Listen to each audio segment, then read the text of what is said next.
When I was a child, I talked like a child. I thought like a child. I reasoned like a child. When I grew older, I set aside childish ways. Corinthians 13:11. In the distant future, mankind has spread into the stars and found it is not alone. Within the cluster of planets known as the Silrain Heart, many races strive for survival or supremacy. But throughout this array of planets, societies, and cultures, each has one thing in common: the crucibles. Scattered throughout the galaxy, each moon-sized structure contains a core of raw sorium, a form of mysterious energy used to power ships, cities, and sometimes the warping of the fabric of reality itself. Beings who can do this have been given a name: Espers. The power of God has been granted to God's children. It is a time of terror. It is a time of wonder. It is the time of Esper Genesis.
Hey, what's going on, everybody? Welcome, Argonauts. Welcome, everybody, to a Friday night. And, man, this is not the Friday night that I was hoping for. I've got to be honest with all of you. And we'll talk about the reasons why for that in just a moment. But I am glad to see everyone here.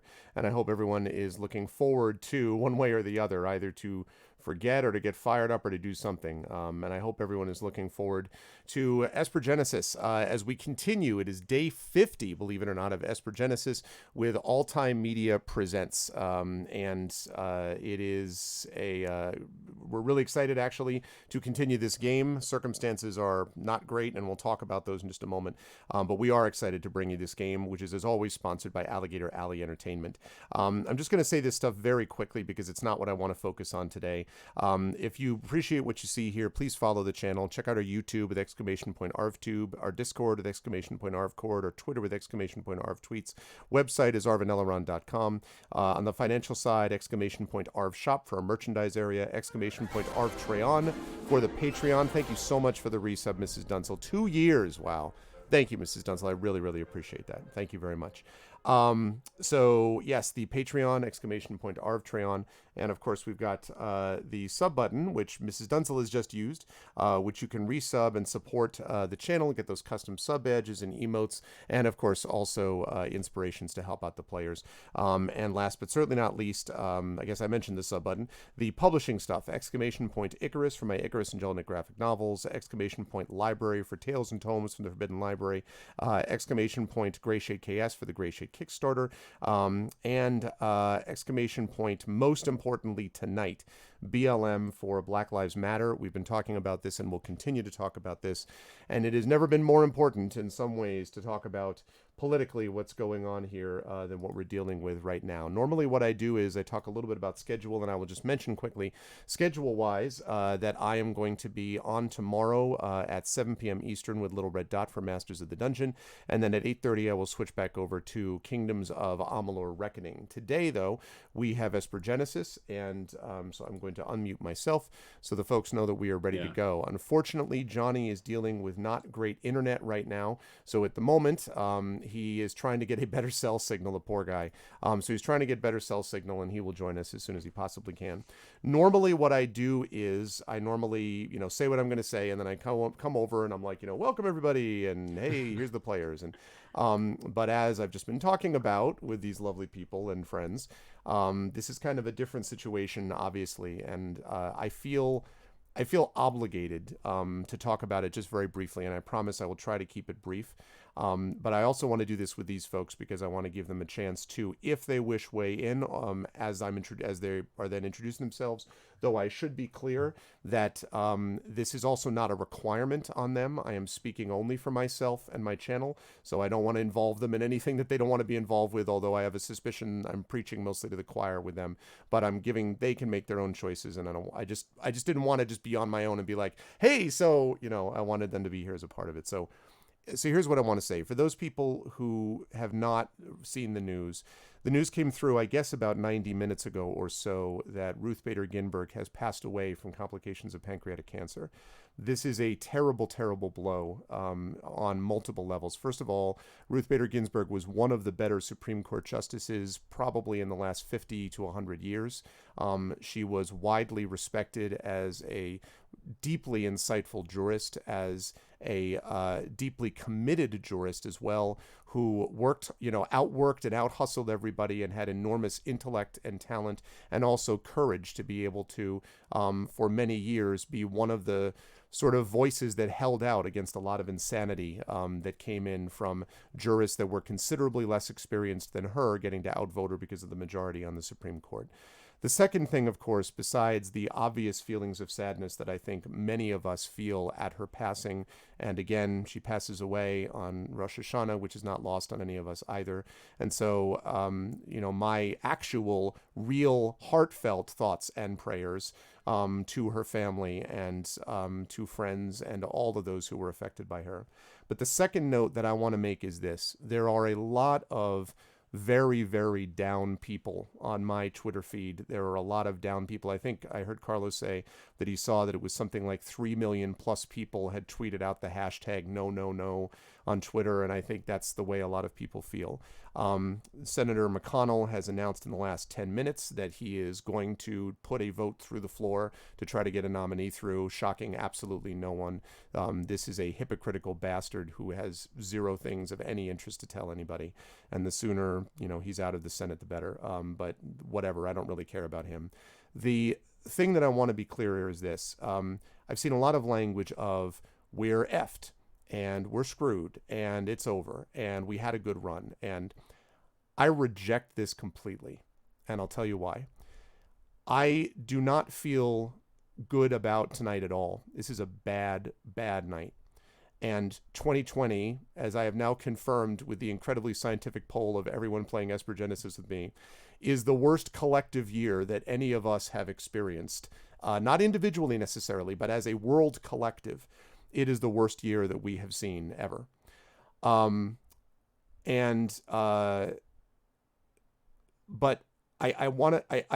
having said that, humans have a tendency to look only at their own circumstance and to look at their own perspectives in their lives and say, therefore, because that is so, the end has come.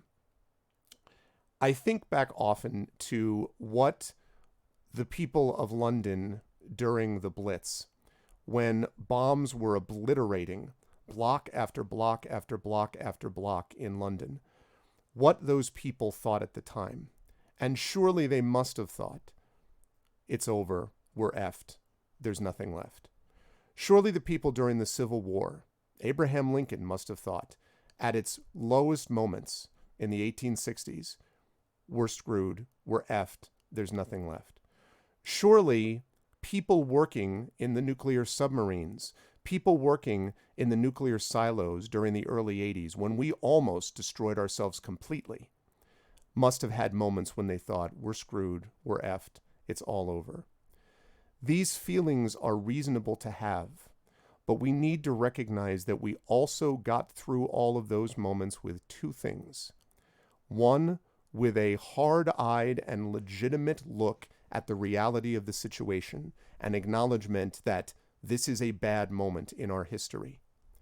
And two, an acknowledgement that we are just as capable of moving history forward as moving it backward. And I reject the cynicism that suggests that nothing we do matters.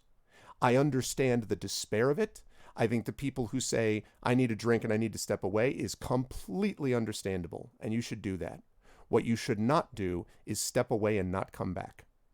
Because the only way that the person in London, the only way that the person that Abraham Lincoln and the people in the Civil War, the only way that the people in the nuclear submarines and the silos got through those moments when they said, we are effed and we are screwed and there's nothing left, is by not believing what they said when they said it and saying, I am going to fight anyway because I have to believe that there's something on the other side of it.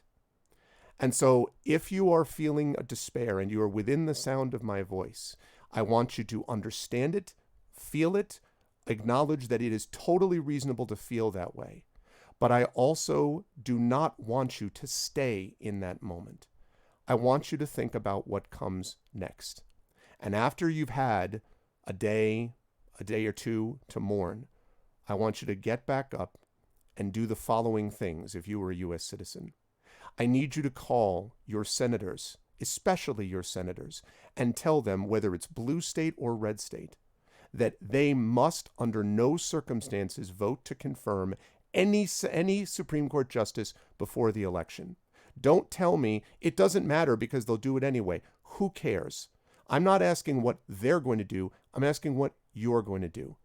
Secondly, if you haven't done so already, I need you to register to vote. If you go to vote.org, you will see a specific place for each of the 50 states where and how you have to vote. If you can vote early and safely, do it. If you can't vote safely, but you want to vote, figure out how to get an absentee ballot. Do it now. Have a plan to vote now. Because before this moment happened, we were winning. And the reason we're winning is because people collectively, even as they go through wildfires, hurricanes, riots in the streets, unarmed black men being shot down, and horrible, deadly, corrosive corruption, even in those moments, people have said, but I am not, for me, for my family, for my children, for the people around me, going to give up. I need you to make a plan to vote. And I need you to think about the moment after. If they didn't give up, you can't give up either. So I'm thinking of this as both it's okay to feel how you feel, because I feel pretty bad right now too, and so do all the people on this cast, and so do many of you. But it's also critical now, at this moment, to step forward and say, I can feel bad, but then I need to figure out what to do next, so I and the people around me can feel better. So this is a bad night, but it's not the only night that everyone has felt this way. And if they got through it, we can too. Make a plan. Choose to feel how you feel, but then choose to do what you must. Please. And now I will shut up, and I will hand things over to the three wonderful people, friends here, and they can feel free to say whatever they like or nothing at all. That is up to them. Kat, it's good to see you. It's nice to see you, and I just agree with everything you said, Greg. So absolutely please register to vote and then exercise that privilege. Carlos. Just checking, make sure I was unmuted. Yeah. I'm just putting in the chat something else that I saw That is maybe the tiniest silver lining here, or at least gave me like a moment's peace. There's this idea of the Sadiq, the once in a generation Messiah who dies on Rosh Hashanah. And so I guess two things I want to say: Happy New Year to everyone who celebrates tonight, and I want to say too that this is a terrible, terrible day and a terrible, terrible year, and that the world has always been terrible. Like if we're being honest, that wars have, you know, ravaged the world ever since, a human can pick up a stick. And to me, the idea is that if we think about Ruth Bader Ginsburg's life, like starting 87 years back and moving to now, I think that the world has slowly, incrementally, with fits and starts, stumblingly moved to become a better place. One of the things I remember reading last year was that right now there are fewer wars going on in the world than perhaps in the history of the world since recorded history began monitoring such things. And so, yeah, it's really important to mourn this and be smart and savvy about how to respond and to respond. But it's also good to remember that we have been, slowly, incrementally moving toward, something that's better than the world was when Ruth Bader Ginsburg was born. That's well said, Zach. My contribution is in addition to everything that the other three have said. And it's, instead of echoing everything that they've said, like making sure to register to vote and all of that stuff, I tend to approach things, aside from the seriousness of events like this, by a saying that I only was reminded of recently, which was cultivate your garden. In that, I do find myself thinking from time to time that when there's 3 million people that are all shouting out this hashtag on a virtual device, no, no, no, and possibly feeling like the whole world is shattering beyond them, when some of them are sitting in the comfort or relative as comfortable as you can be in their home, surviving, trying to thrive, trying to do well, not necessarily personally impacted by anything that's going on yet, but in varying degrees. So sometimes I try to view big events and tragedies that happen in the world with binoculars, and then with the opposite of binoculars, and zoom in and zoom out and realize things are terrible. And when you have to invest your personal effort into doing things like voting, it's absolutely mandatory to do that. But also, I feel like a lot of our suffering comes from this consistent, eyes pressed up against the glass view of everything that's happening in the political sphere and everything that's happening in the world, every person that's dying, every tragedy.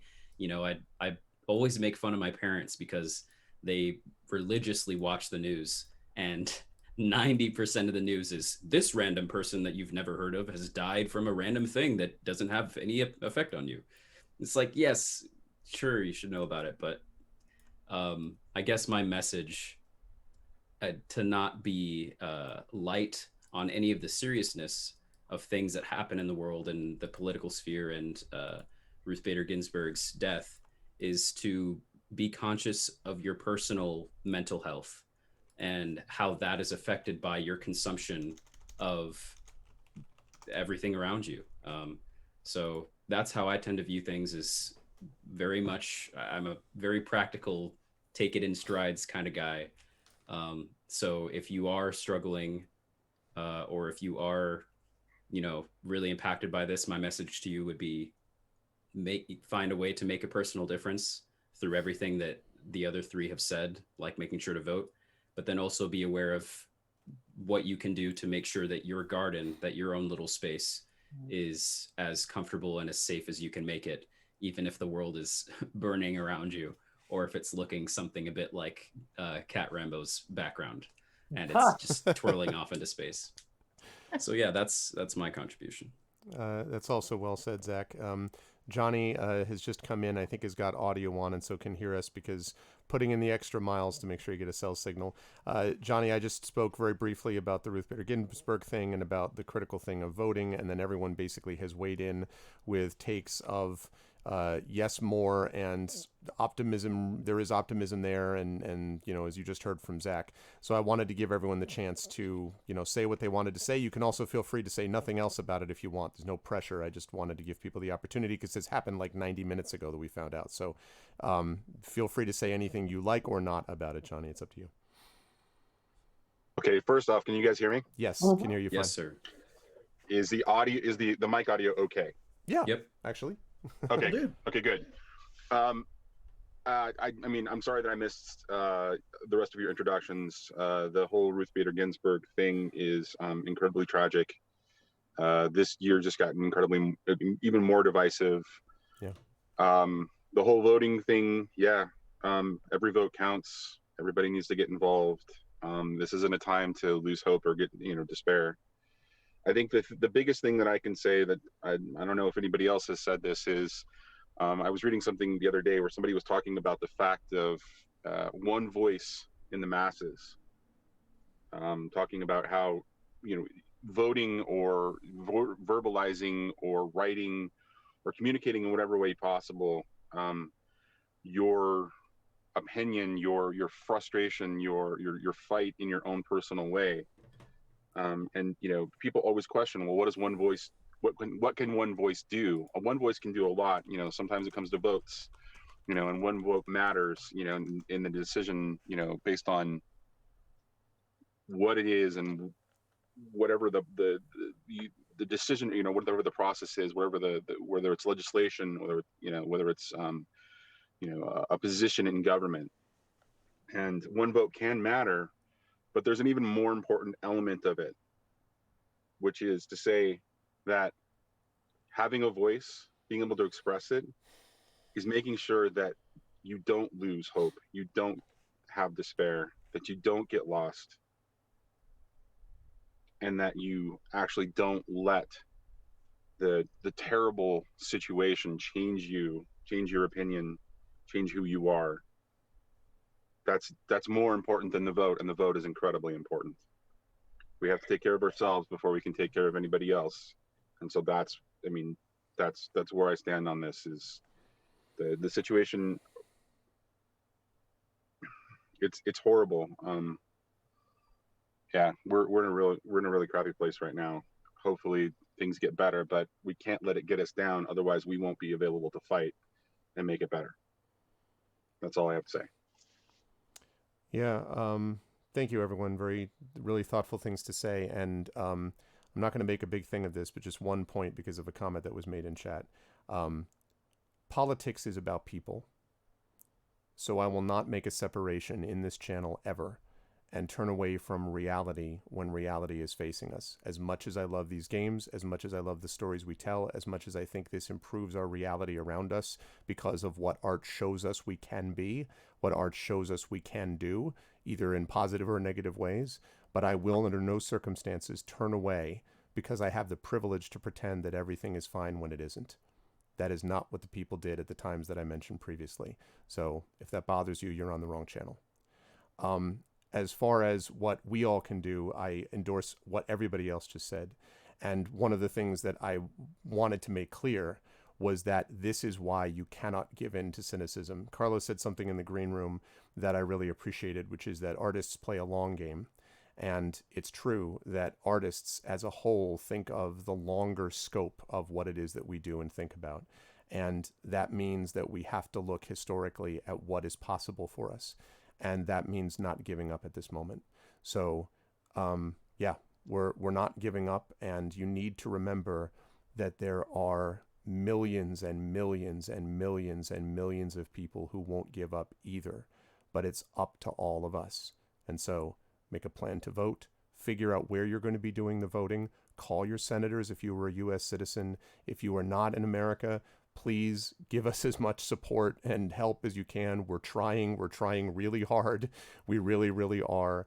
And hold together, because they want you to give up. And we cannot allow it to happen. If in watching the game tonight, you think to yourselves, these 4 characters don't actually ever give up. They fight for each other. If that is true for them, and if these characters reflect who these people are themselves, then that ought to be an inspiration for all of you too. You're not in space with them. You are, however, a being in the universe like them, and it is your obligation to fight like them. So let's get to it, people. Let's make it happen. Unless somebody was going to say something and I cut them off, in which case I'm really sorry. Say whatever you want to say, and then we'll get started. I just want to say that Ludicrous Sleep Well in no way reflects who I am as a person. That is a load of Lies. That is some nonsense. Yeah. No, I think, I was just thinking about, Kat having a very impressive hammer, and I feel like Kat would probably swing the hammer, Kat. I mean, I feel like under certain circumstances, There are aspects of Petra that perhaps might reflect aspects of my personality. I'm just thinking, like, this after that speech, now we're gonna be like, run away, like we're gonna fight every belonging for themselves. Like, screw this! How can we cash in? I don't know. This feels like a very bad ironic setup right now. Oh my god. And therefore, yeah, exactly. No, we're trying not to do that. Anyway, I'm Is glad it to be bad with that you. when you mentioned the word inspiration, my mind immediately went to us needing inspiration for our fights and everything? I mean, listen, it would be great too if we could combine like 5, tabletop inspirations equals 1 actual real life inspiration, and just be like, I'll trade them all in right now, man. I'll. Anyway, thank you everybody for the thoughtful commentary. Thank you, chat, for bearing with us. But this just happened within the last 90 minutes, and I felt I couldn't be like, all right, well, let's just get into it. I think I have to acknowledge the elephant in the room, and hope that the donkey in the room kicks the elephant's ass in about a month and a half. Anyway, so let's get to it. It is my great pleasure to be playing Esper Genesis with these folks. Very quickly, we don't have to do the introductions again, but just everyone run through quickly. Tell us who you're playing. Johnny, who are you playing? Ashen Forge Melder by the name of Aramis.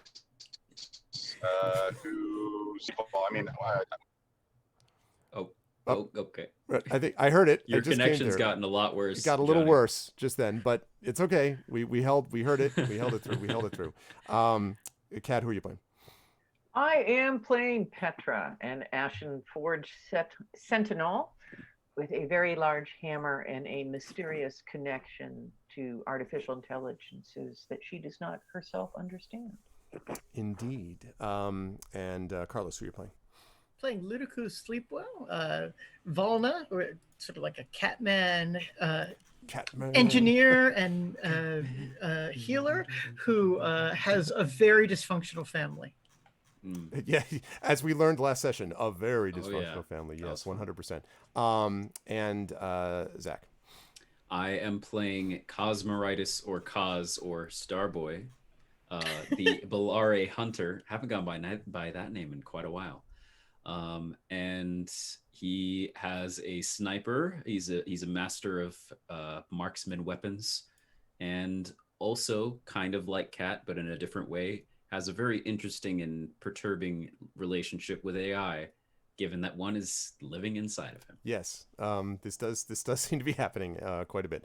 All right, let us fire up the music and let us get underway here. I was like, why do I have the Brandenburg Concerto? And then I remembered last time because Sleepwell was in a upscale restaurant, and that's why. Yes. Okay, but now that is not the case today. Here we go. Give me some music, please. There we go. Lovely.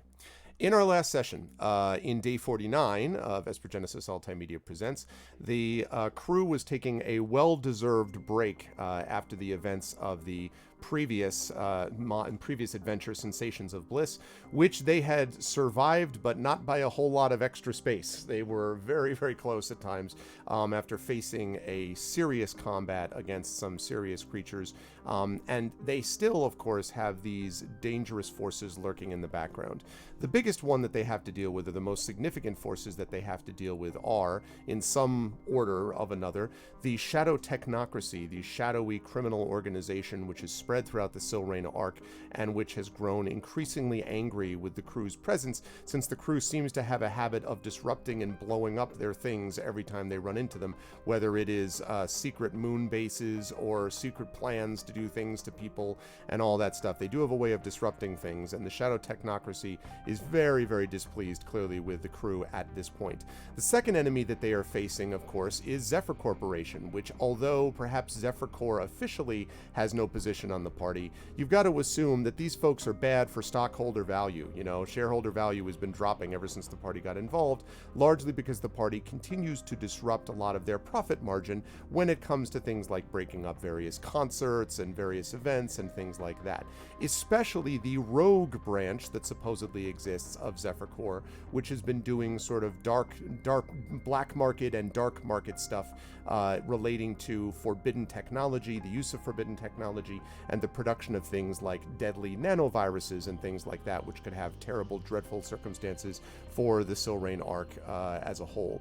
And that leads us to the last and perhaps the deadliest of all enemies that is lurking somewhere in the shadows, and that is the other half of what is currently tagging a ride with Cosmoritis in Cosmoritis' suit, and that is the Long Winter, a previously unified and enormously powerful cyber virus, which, thanks to the party's previous actions, has now been somewhat disrupted, and in fact, apparently, if the half that is currently hanging out with Kaz is to be believed, split into essentially two parts. One part that acknowledges that it is too dangerous, basically, and that it wishes to do the best it can to save the Silrain arc and save the people around them, and the psychotic, deadly, dangerous, and fiercely anti-organic, let us say, and in fact anti-organic and inorganic, anti-everything that's not itself, the other Long Winter, which is out there somewhere and which is gradually spreading its tendrils through various machinations and movements and various terminals throughout stations and planets and ships everywhere through the Silrain arc, and which is searching for the party and searching for the crew. And so these three major forces are things that the party has to consider. And so as the party was getting ready to figure out what it wanted to do next, they decided that they would get a little bit last session of R&R. Petra decided to start doing a little bit of cooking. They were being put up as heroes of the Bastion. They were being put up in a very, nice apartment, so they were, doing some cooking.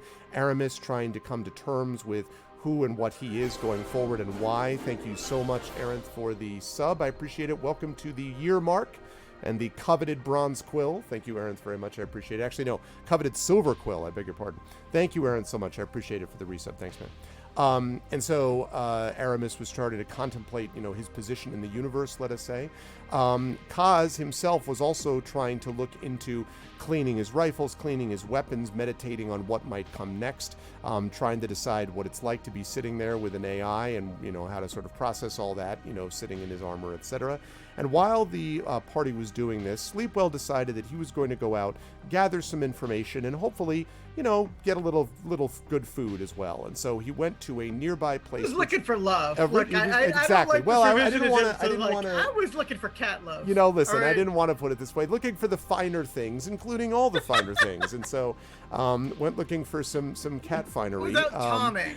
That's what we call it on Velma. Yes, exactly. So went into a local establishment near there, which was, it turned out, very high level, very shishi, per se in New York is what we would call this place. I mean, just top level, right?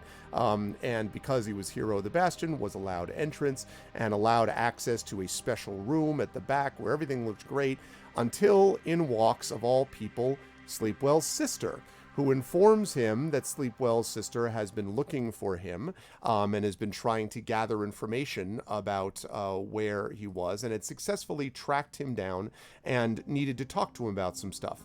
This was probably understandably, Sleepwell was none too happy to have seen Lamalki Fang Sink, which was the real name of his elder sister, since, of course, Sleepwell had sworn off his entire family, and the only person that he was trying to help was his father, only because he didn't want his father to end up in the fate that he saw. But that's it. He wanted to swear off his father completely, and was very anxious to demonstrate to his elder sister how very much he wanted nothing to do with her. But she made clear that through various functions, the Volna people had gone forth and had been looking, the Volna government had been looking for Sleepwell, not just because they wanted to bring him to justice, but also because they had gathered information about these three threats that I mentioned that are facing the party as being threats to the entire Silrain arc. And so basically wanted to find out, what did Sleepwell know and when did he know it, let us say, about all of this information. And his sister had said that she was willing to work with him to the extent that she possibly could. Sleepwell, after a lot of back and forth, after throwing some glasses to the ground and wrecking them and, kind of making a mess of this, nice establishment, at least just the room part of it, and he ended up deciding, okay, fine, left and came back to the apartment where the rest of them were staying to tell them about all of the stuff that he had found out and to tell them about the fact that Volna and the security forces of Volna were trying to gather more, the intelligence services were trying to gather more information, and that now the party had a decision to make. The party kind of had come to the decision that they were going to try to, at least in the short term, see what they could do to work with some of these new leads, although Aramis and Sleepwell had a very serious conversation about how that might play out and so forth. And then just as the party was getting ready to go, all right, well, then we better get ourselves riled up here, there came a knock at the door, and it turned out to be several, 5 or 6, heavily armed, what looked like security guards out there who said, you in there, open up right now. Bliss Larkham is missing, and we want to know what you know about her. And it was with that we had brought our last session to a close. And so it's there that we begin this session with Aramis, I think, inside his room, if I'm not mistaken, but Petra, Sleepwell, and Kaz out in the sort of main area. Petra with a bunch of herbs, incidentally, I should mention, and various food that Petra's been cooking, with this knocking on the door and the vid camera showing the outside as you see it. And so I will now hand things over to the party. What would you like to do? Oz turns around from just hearing this coming from the other side of the door and says to the rest of the party, just so we're all on the same page, I have no idea what happened to her. Did something happen that you guys know about? I got nothing. I'm mystified. All right, let's be ready, I guess. And he, unless someone goes up to stop him or expresses otherwise, he opens the door. And so the door, and you see, again, there are 5 of these, and they are all like, now you've spent enough time now in the Bastion that you know that there is definitely a security presence. I mean, the security definitely makes themselves known, but they don't, like, usually it's 1 or 2 at a time, and they usually try to keep their weapons kind of, lowered and kind of out of sight, or not necessarily out of sight, but certainly not in a kind of threatening manner to anyone. That is not the situation here. These 5 have their rifles up, not facing at you, but I mean, like, up in their hands ready. They are all wearing, to jump out of game for just a moment, Mandalorian-style masks. I expect our VOD will be muted for 5 seconds, but I'm protected by Carlos's Disney connection, so I'm sure it's fine. Anyway. I don't know him. He said this was fine. He told me. No, I'm just kidding. Trick question, they weigh the same because it's both a gallon. Hi, Coven. So they walk into the room. They don't kind of run forward, but they walk into the room as you kind of, give way a little bit and sort of look about. And you can immediately see that the 2 that are up front, including the one that apparently spoke in the first place, is standing there, has his mask, has their mask there with the 2 behind them. The 2 that are behind those 2, so the first 3 just come into the room with their rifles. The other 2 take up positions that are actually facing the door, as if they're like, in case anyone tries to come in this way type of thing. It very much feels like securing the area type of stuff to you, Kaz and Petra, I would say, for sure, which is, again, seems odd. And the one in front presses the visor on his mask, a little button on it, and it slides up to reveal the face of a Kesh. And the Kesh looks at all of you, and the Kesh definitely has kind of maybe a scowl, I guess you might say, on his face. And the Kesh says, all right, you've let us in. I'm glad to see that you've got some sense. What do you know about Bliss Larkham's disappearance? So, Kaz, you're nearest to them. I'm kind of expecting you to answer first. Absolutely nothing.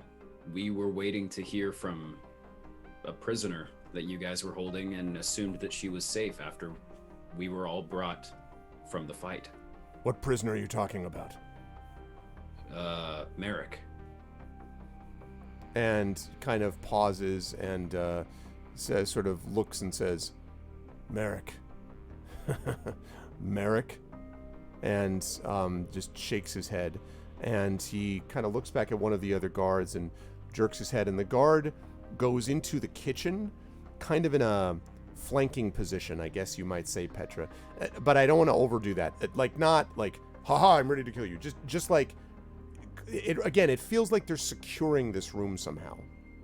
And so he goes in there, and he looks and he says, I'm a little troubled by that, I must say honest. I know you're all supposed to be the heroes of the Bastion, and that's what makes me a little bit worried that you don't know the basics of what just happened. You have a vid TV in here, and you do have a 70-inch vid screen, of course. And we say, like, as you can see, it's not on. We were cooking a meal. Yeah, watch the cheeses. Those are expensive. Yeah, seriously. Looks over at the cheeses and looks at the guard. And Petra, you see the moment that the guard in the kitchen kind of like starts, like, still with a mask on, starts leaning down slightly, and then sees the Kesh captain staring at him and is like the mask goes back up, is like, and the Kesh sort of turns back and says, why don't you flip that on? Like, so the vid screen is, and the first thing you see is this, I hope I'm pronouncing this right, the Cryon, the Chiron, I think. Yeah. I never know if it's Cryon or Chiron. I should know since I use one on my own channel all the time. But anyway, this thing is scrolling along the bottom, and it says on the bottom, Sim Star missing, manager killed in custody. And there's basically so this is scrolling, and you see there are people being interviewed by sort of someone who looks like maybe a Promethean is the reporter, and are just saying, I just can't believe it. I mean, after everything that happened, I thought she finally got through all of this, and now for her to be gone, and I don't know what to make of her manager. And the other one says, I don't think the manager, they all say that it was an accident, but I don't believe it. Someone must have had something to kill the manager. Yeah, they say he might have done something in that business, but I don't know what's actually happening. And so there's back and forth there, and then it cuts back to the newscaster in the studio, who turns back, looks like a human probably, and shaking his head and just says, it's terrible to believe that this is the way things are happening. 24 hours ago, last cycle, we thought that we had gotten past the worst, yet here we are right now. For those of you recapping the news of the hour, the manager of the SimStar Bliss Larkham, Merrick, was recently found dead in custody. Officials are claiming that this is ruled as an accident, but we cannot confirm this in our own reporting, and there is widespread suspicion that something may have happened to eliminate Merrick before he was able to reveal whatever it is he knew, if, that is, he knew anything at all and wasn't a fall guy for someone else.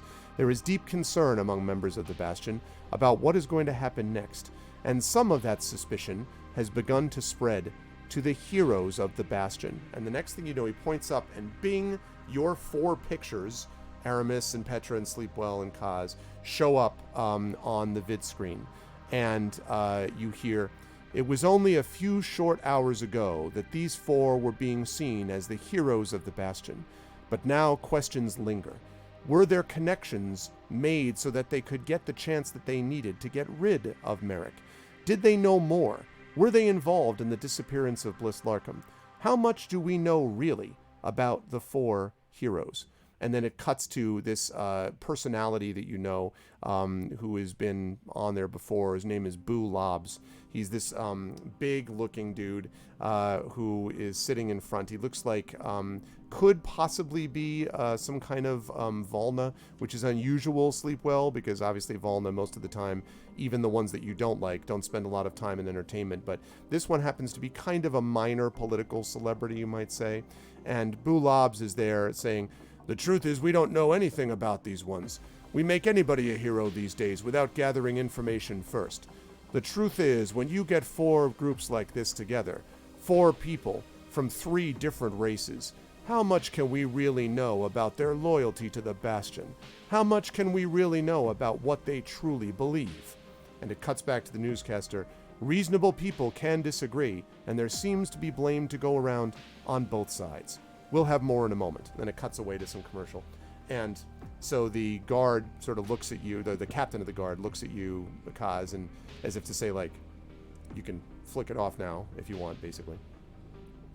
I'd flick it off as an advertisement for a new medicine. It starts, yeah, exactly. And make sure you're not using Bastion meds without... Bastion meds, Bastion meds. Yeah, a little bit.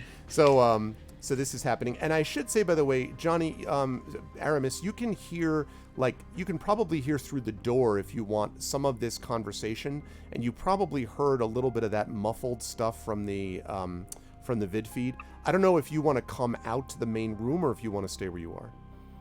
The moment that Aramis hears the TV go on or the vid screen go on, he would definitely step out, and it would be sort of like a silent thing. And when everybody's focus, comes away from the TV and they kind of reassess the room, you'd see Aramis sort of standing in the background with his, leaning against a wall. And the 2 guards, by the way, nothing. that were... Oh, no, sorry, go ahead. I'm sorry. Go ahead. Just saying nothing, being very silent, but otherwise just standing right there. Gotcha. And so the two guards that were looking at the room, when you came out of your room, the 2 guards were like, they kind of took note of you as you came out, and they don't like point their guns towards you, but one of them now is clearly looking in your direction. And so as, the captain sort of, sees the vid screen turn off and begins to turn back and sees you, he kind of notes you and kind of nods in your direction, and he says, "Well, there you have it. The entire Bastion is in an uproar. Over the last couple of hours, more of this information's come out.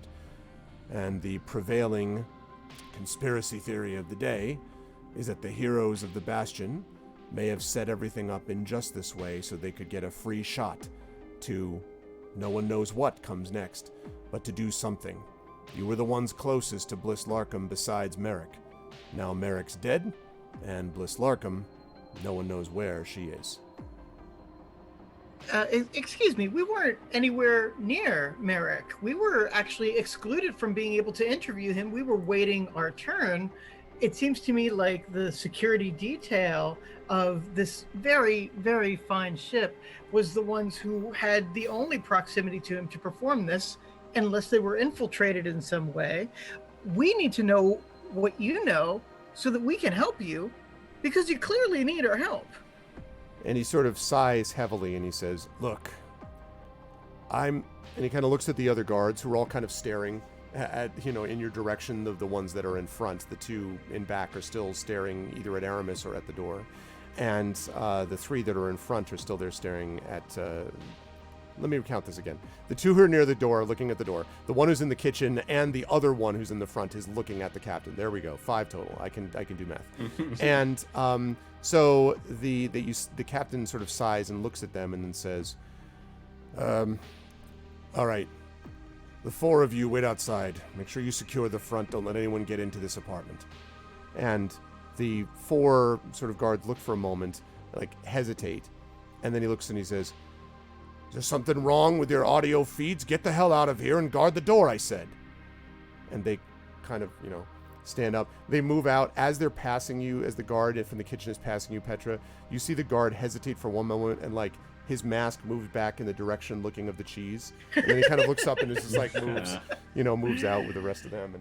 And, so the door closes behind, and then the Kesh turns back towards you. And he says, "Look, this doesn't feel good to me at all. I know what it is that all of you did. I studied all the information about it. It only happened a couple of days ago. It doesn't make any sense that you would do all of this stuff to save the people of the Bastion, then turn around a couple of moments later, break into a prison, take out Merrick, kidnap Bliss, and move her somewhere without anybody noticing or knowing for no purpose I can figure out. Doesn't And take still a full... have time to get expensive cheeses? Yeah, I don't think so. He nods. He sort of starts to nod, and then he's like, like shakes his head like, and then he goes on with, he says, I know that, but you don't understand. This isn't just about the guards, and it's not just about everything else. There are people out there roaming around the Bastion. There's not many of them, but there are groups of people who are, they want someone to blame. It's like Bliss Larkham went missing, Merrick gets killed, and everyone loses their mind. There are people who have bought into whatever this is. They think you're responsible. I'm supposed to take you into custody, bring you back with me, and put you into custody until we can figure out what's happened. But the reality is, and he keeps looking every so often around himself, and he says, and he gestures Kaz at the remote that you used to flick it on. And he as if he wants it. I gave it to him. So he turns the TV, the vid screen, on again, and he turns it to music. There's a multiple function, of course, on this thing. And he turns it to music. And he begins to turn the music louder and louder until it's, frankly, way louder than it ought to be. It's kind of blasting.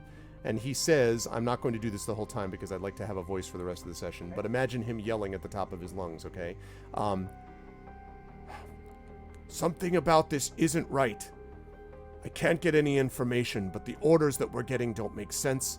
The information we're getting seems contradictory, and I don't know who to trust at the top levels.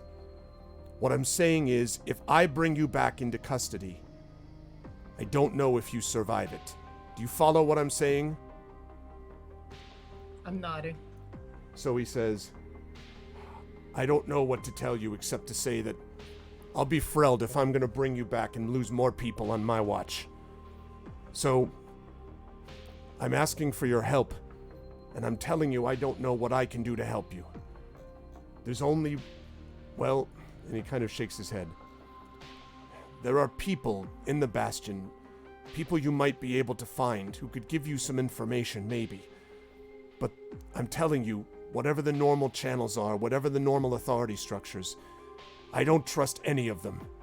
I've been at this job for multiple cycles, and I've never seen anything like this. And again, he's yelling. This is all with the music. Yeah. I yell back, and it might be a bit harder for him to understand me because I don't have lips to read. Right. Even the emoji on the seat is not gonna. Yeah. I yell back. So are you saying you trust us? And so he kind of waits as this is, and then he nods slowly and he says, I'll put it this way. You're the only logical ones I can think of to trust that aren't part of the structure I know here that's fallen apart. Tell us what you know, I say, kind of rising up. How was Merrick killed?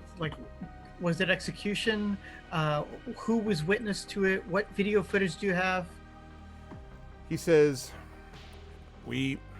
everything for a day or two after what you did at the Bastion, everything was celebration for at least 24 hours. Most of the ones the rest of them all had a drink or two to celebrate. We knew how close we had come to disaster. But we kept Merrick down there, and we knew we had to deal with him. And today, after checking on him every night with no problems at all, we knew we were ready to go. There was a disruption this morning in the vid feed. Hey Rock God, what's up, man? Thank you for the resub, man. 29 months. Wow. The disruption was a resub. The disruption was a resub. Suddenly we heard da da da da da da da. Thank you very much, Rock God. I appreciate it, man. Sub for Dubstep Club. Thanks, dude. So he said, There was a disruption this morning in the vid feeds. I'd never seen anything like it before, but every cell that was being monitored suddenly wasn't. We didn't notice it probably for about, 30 seconds, maybe a minute. Then all of a sudden, one of my guys says, "Hey, have you seen this?" I go over, I see a bunch of static. I take 2 of them with me, we go down to the cell. We find Merrick slumped over on his front. Turn him over, he's got 2 laser blasts in his front. Very small ones, though. Surgical, if you know what I mean. Not loud enough to be heard, not broad enough to kind of leave any residue. Just the marks on his clothing. They went directly through his heart and his liver. Poor fool never had a chance. He was probably dead within seconds. And we looked around. There was no forced entry on the lock. Somehow the lock had been opened, and somehow the vid feeds shut off at exactly the same time. We looked inside, outside, every cell neighboring and around it, but there was no entry that anyone had. Even in the Silrain Arc, people don't just walk in like clouds of gas. Somehow, someone was able to disable the locks and the vid feed at the same time. And here's the thing. Whenever the vid feed is shut down for any reason, and whenever a door is opened or unlocked, it's logged in the official prison records. There's no log here. And the only thing that has the power to do that is the computer. Yep. Nice.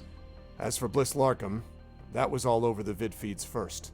And I don't know who told them about Merrick being dead, by the way, because none of us gave that information. I went over to the vid feed afterwards. I came up to contact my supervisor about it. First thing I know, I turn on the vid feeds, and I see a bunch of screaming people running around about Bliss Larkham gone and manager dead. I look into why the heck that would be, and suddenly, I find that the news has been spread to them. How? No one even knew that this had happened except myself and the guards, and he kind of trails off. The computer.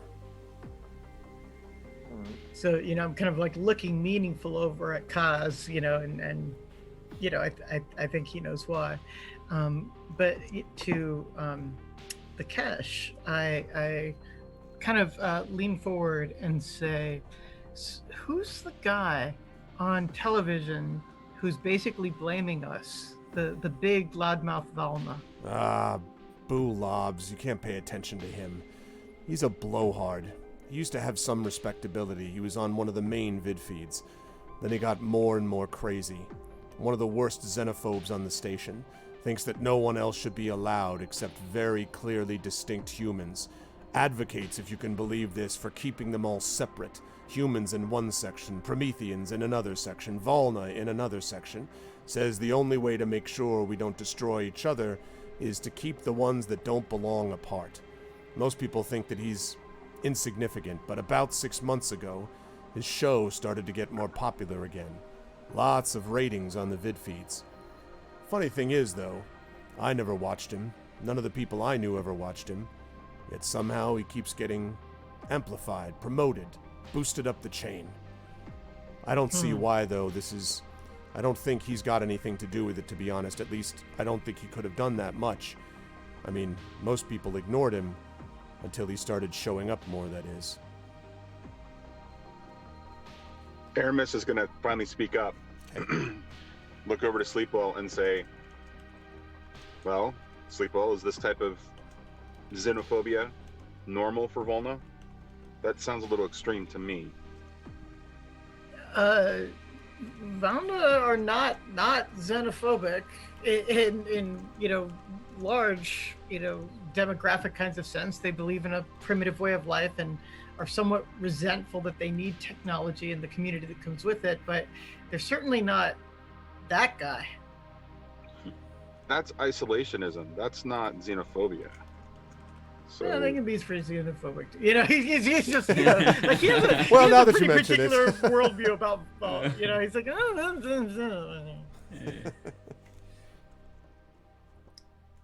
Well, I'll tell you one thing. Do you have a name, Mr. Security guy who's deciding to help us? And so he, looks at you and nods, and he says, "Yes, the name is Alden Hayul, and I'm the captain of these, at least the local district. But, and he sort of pauses and he says, well, I don't know that, my supervisors, none of the people up top know that I'm here." He looks, also by the way, Kaz, even without a check, you can tell that he looks very uncomfortable. Like, this looks to you like a career dude who's just kind of like, what the hell is this? Like, this is obviously, you get the impression this is not a guy who likes breaking rules usually. So wait, didn't you say that they told you to bring us into custody? Yes, but they didn't tell me to give you all this information. And he sighs and he says, "They also didn't tell me about what was going to happen when I came to this apartment and found that you were already gone." And he sort of stares at you. "Or what was going to happen when we didn't have a way to track you right out of the room." I am going to start gathering my cheeses for transport. Aramis is going to look. Aramis is going to look. What's his name? Alden? Is that? Yeah, what his name you is call Alden, him? and by the way, it's spelled Aldon, and then his last name is Hiyul. Aramis is going to look to Alden and say, "What about the four we clearly have been witnessed? He says, How are you going to handle that?" "Well, that is a good question."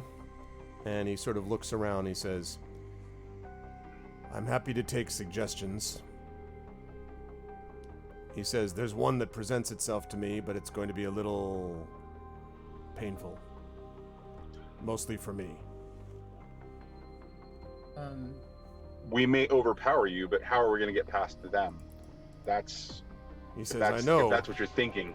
I am," and he says, "but I worry about that also, because they have orders if you try to resist." And he pauses and then says, "I don't think anyone's going to ask questions if you never made it back to custody. Now, most of them are young, but good guards, good security people. But how do I know how far of them they'll go? They're just following orders. If you come out after having overpowered me, what that tells them is that you're exactly what everyone's been telling them you are. And, well," and he kind of shrugs. A better plan, I say, kind of like, would be if you escorted us somewhere where then we could make a break. That is, they obviously will listen to your orders when you ask them to wait outside a room. So I don't think they think that we are the danger that is really presenting itself here. I think they think that you can handle us by yourself. So why don't you take us into custody, but give us a chance to make a break back to our ship?" He says, "It's not a bad idea, but the problem is," he says, "well, two of them. First of all, if I take you out just by myself, and then you escape, suspicion's going to fall on me. Now, I can deal with that for the moment, even if it meant that something happened to me." And he kind of sighs heavily and he says, "I took this job to provide security to these people in the Bastion, whether or not they deserve it.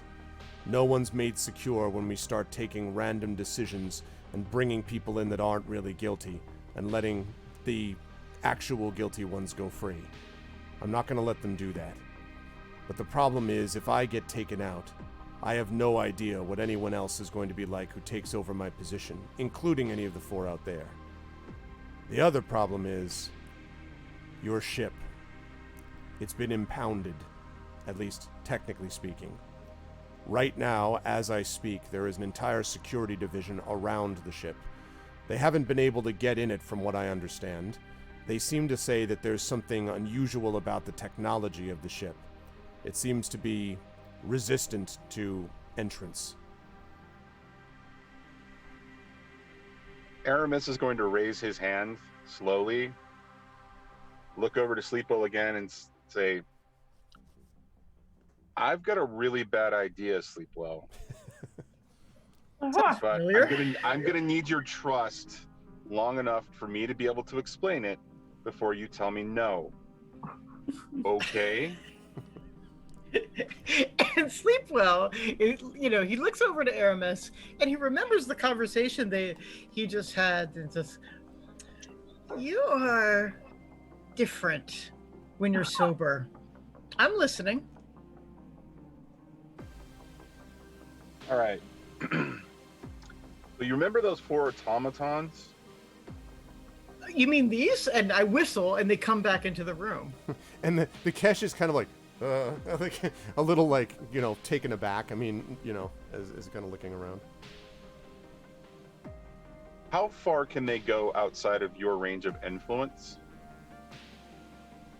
That is a technical game question that I will use my core manual to look up, even as we speak right now. A little bit out of character, but this does not happen because, of course, Sleepwell actually knows. Instantly. Yeah. But Does the Aramis automaton still not have a head? that's correct. Cause, We hadn't had our conversation, Cause already starting to catch on to this idea, starts grabbing random items around the room to try to see if they would fit as a head. He grabs a wheel of cheese and like puts it on top. No. Starts just cycling through different items. Cause. We're gonna need him to fix that one too. And I'm gonna give him permission to I'm trying to help. make him in my likeness. Yeah, I know you are. Let me get through this before Sleepwell tells me no, because I have a feeling he's going to tell me no. But I like the cheese idea. My cheese head is a good thing. Except I'm not a Green Bay fan, but that's out of character.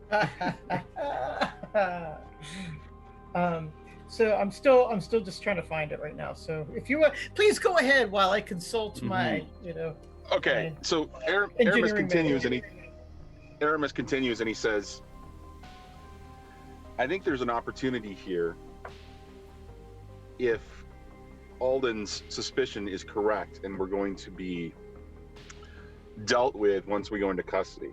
Mm-hmm. If the 4 of them can serve as our decoys, go into custody, and it be dealt with, maybe we can kill 2 birds with 1 stone. Maybe we can die in the public's eye. And maybe we can actually find out who's on this execution squad and maybe track them down and figure out what the chain, the chain of command is here, or the, whatever trail we can follow. Yeah. But if they can relay to us who we actually are going to be murdered by, this might actually help us significantly.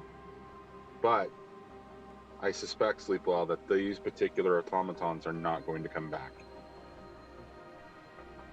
I say, like, in the realm of automata, these quick constructs are, shall we say, not imbued with self-awareness or the other actions that we would associate with life. They really are more like very, very, very fine looking appliances, and I kind of like hug the one that looks like me. It hugs So back. I say, at this point, if I give them an order, they'll just keep walking. They'll just keep listening to it, even if I'm out of sight. And this is just page 253 of the manual. This is a quick construct here. Yep. I have to be able to give them new orders. Like, if there's a creature within 60 feet of me, I can order them to attack it, but they'll just follow orders, it looks like. Can they relay information to you at a distance? Or is there a way that we can rig it up so that there's something that's going to surveil what they're seeing, so that we can see and hear when this action actually happens, and we can figure out who may have taken out Merrick and who's actually coming out to take care of us? As far as I know, I don't see through their eyes or hear what they hear, they can hear me when I give commands, but all of that is through normal means of communication. We'd have to augment them somehow, give them some kind of communication device, a cam on their head that they're wearing, a pin lapel camera, something. Yeah, and I'm not even sure about that. You know, I'm looking at this right now, and if we're talking about the quick construct here, I believe, you mentally command any creature you forged with this power if the creature is within 60 feet of you. You can command them mentally to do something, as you said, and then for 24 hours, you don't have to be within 60 feet of them. So if you were like, do this thing, and then you leave, like, you could be a million miles away, and it wouldn't matter. They'd keep doing it for that 24 hours. Right. But you can't, you know, you can't keep issuing commands to them from a distance of greater than 60 feet, even if you're doing it over like some kind of communication type of thing, because it's mental command that you're issuing to them within 60 feet. That's why it's a forging technique. Right. Okay, so mechanically, I'm sorry, go ahead. I was just going to say, like, I'd have to give them the commands, like, you know, follow Alden. Right, here. which is about Yeah. as much as you could do. I think you'd have a hard time being like, follow him, but if this happens, then do, like, there's a lot of if-then Just write a chains. flow You know? chart. Yeah. So, If this happens, on then turn 4, attack with, you know. Yeah. Well, okay, so mechanically speaking, all I'm asking is for a very simple statement like that: follow Alden's orders or something like that, not some sort of like conditional if-else kind of situation. But also mechanically speaking, I think all we need to do is get them into that situation, and then there's the separate mechanical question of whether we can rig something up to monitor their situation once they get into the prison cell or whatever, wherever they're going to hold them. Well, I think we might have to rely on a separate piece of technology for that. Like I was saying, like a lapel camera or some other kind of listening device that we stow upon them. Right, which then, you know, when Sleepball communicates that in character, Aramis would then turn to Alden and say, is there any way that we can equip these automatons with something that won't be picked up long enough so that we can actually monitor the situation and find out what's going on? This way, you don't experience, you know, anything difficult for you. You did your job. Your direct reports also are doing orders and did nothing wrong, and there won't be any repercussions against any of you. So we can still figure out what's going on. So he nods slowly and he says, well, the monitoring part I think we could get around somehow. There are scans that get done of the systems when they come in, but usually stuff that's around them is not going to be paid attention to, at least in the outer levels of the prison. That isn't really the problem. The problem is that they won't even be allowed into the area of the prison because inorganics are not allowed in the area. Only organics. Even cybernetically enhanced ones haven't really been allowed in security forces for a number of cycles now. There was a big problem with it on the Bastion before. And given current circumstances, and he kind of glances at all of you, involving nanobots, for instance, there's been a pretty big push in the last couple of days reaffirming no inorganics in the prison levels. So how is that enforced? We're through a supposed to be scan your of bodily prisoners. functions. When they come in, there's a scan basically of life symptoms, of life signs, life functions. If they find something which indicates mechanical functionality of some kind, an alarm goes off. No drones, nothing like that allowed within the prison side. So what if we put up some resistance beforehand and you're forced to eliminate us? So before we get there, basically you and your men, I give them an order, say like, walk 300 feet with Alden and then attack. You mean attack you? No, attack you and your men so that you're forced to eliminate them, and then you become the heroes of the Bastion because you've eliminated these 4 so-called heroes who have abducted and murdered and created this chaos. He nods and he says, I see. It's possible, but you realize the minute that you do this, anything that picks you up, any vid feed, there's security cams all over the Bastion. Anything that picks you up, it's going to identify you, and they're going to know what happened. Well, they'll identify us, but they won't believe their eyes, right? So, they will say, oh no, they've been eliminated. This must be some kind of error. And he says, do you really think people are likely to believe their eyes over reality? And then he stops and he says, All right, well, maybe that could work. Oh, Alden, you didn't come in here to talk with us about this and not have your own idea of how we could get out. It seems like you have a very rigid idea of what will work, given that you've worked here for a long time. You know the systems, you know the people. What do you think we should do? There's one possibility. Like I said, it's a painful one, but although your idea might work too, but there's one possibility. You knock me out after doing a number on me, you understand. You drag me out in front of you. You tell the boys out there, you've got me. Now, most of them, I think all of the ones out there anyway, are ones who are supposed to be loyal to me to some level. They won't break rules and orders if I told them to necessarily, but it'd certainly bend them a bit, and they wouldn't be happy to see you holding me. It's possible, maybe even likely, that if you held me in front and said, back off or we kill him, they'd back off. They're young too, like I said. They don't feel like seeing people die in front of them if they can help it. So, maybe that gives you enough room, enough buffer to get out of their sight, and then drop me on the ground, you run, you're on the run, but at least that way, you're out of us. And at that point, they'll be wanting to go after you, but not all of them. They'll probably keep a couple with me, and chaos will end up from there. You yeah, can the do chaos. He says, what's that? The chaos that ends up from there sounds to me like not a plan. You're basically telling us to hold you hostage in front of 4 people while all of security converges on us. Well, the hope is that you would make this move quickly before the rest of security converges. At the moment, we are security, and I specifically told everyone that I was going to manage this myself with the four guards I brought with me. So no one else is going to be looking at this moment unless, and he kind of looks around himself nervously again. Again, all of this has been yelling at the top of your lungs type of thing. He says, unless whatever it is that opened the jail cell and messed the vid feeds is also now tapping into things here. But I have a feeling that it's not moving that quickly. Otherwise, they might have brought a bunch more places and they wouldn't have allowed me to just go on my own with these 4. So, you may have a bit of time. Your option may also work. I'm just saying whatever you choose, we don't have a lot of good choices.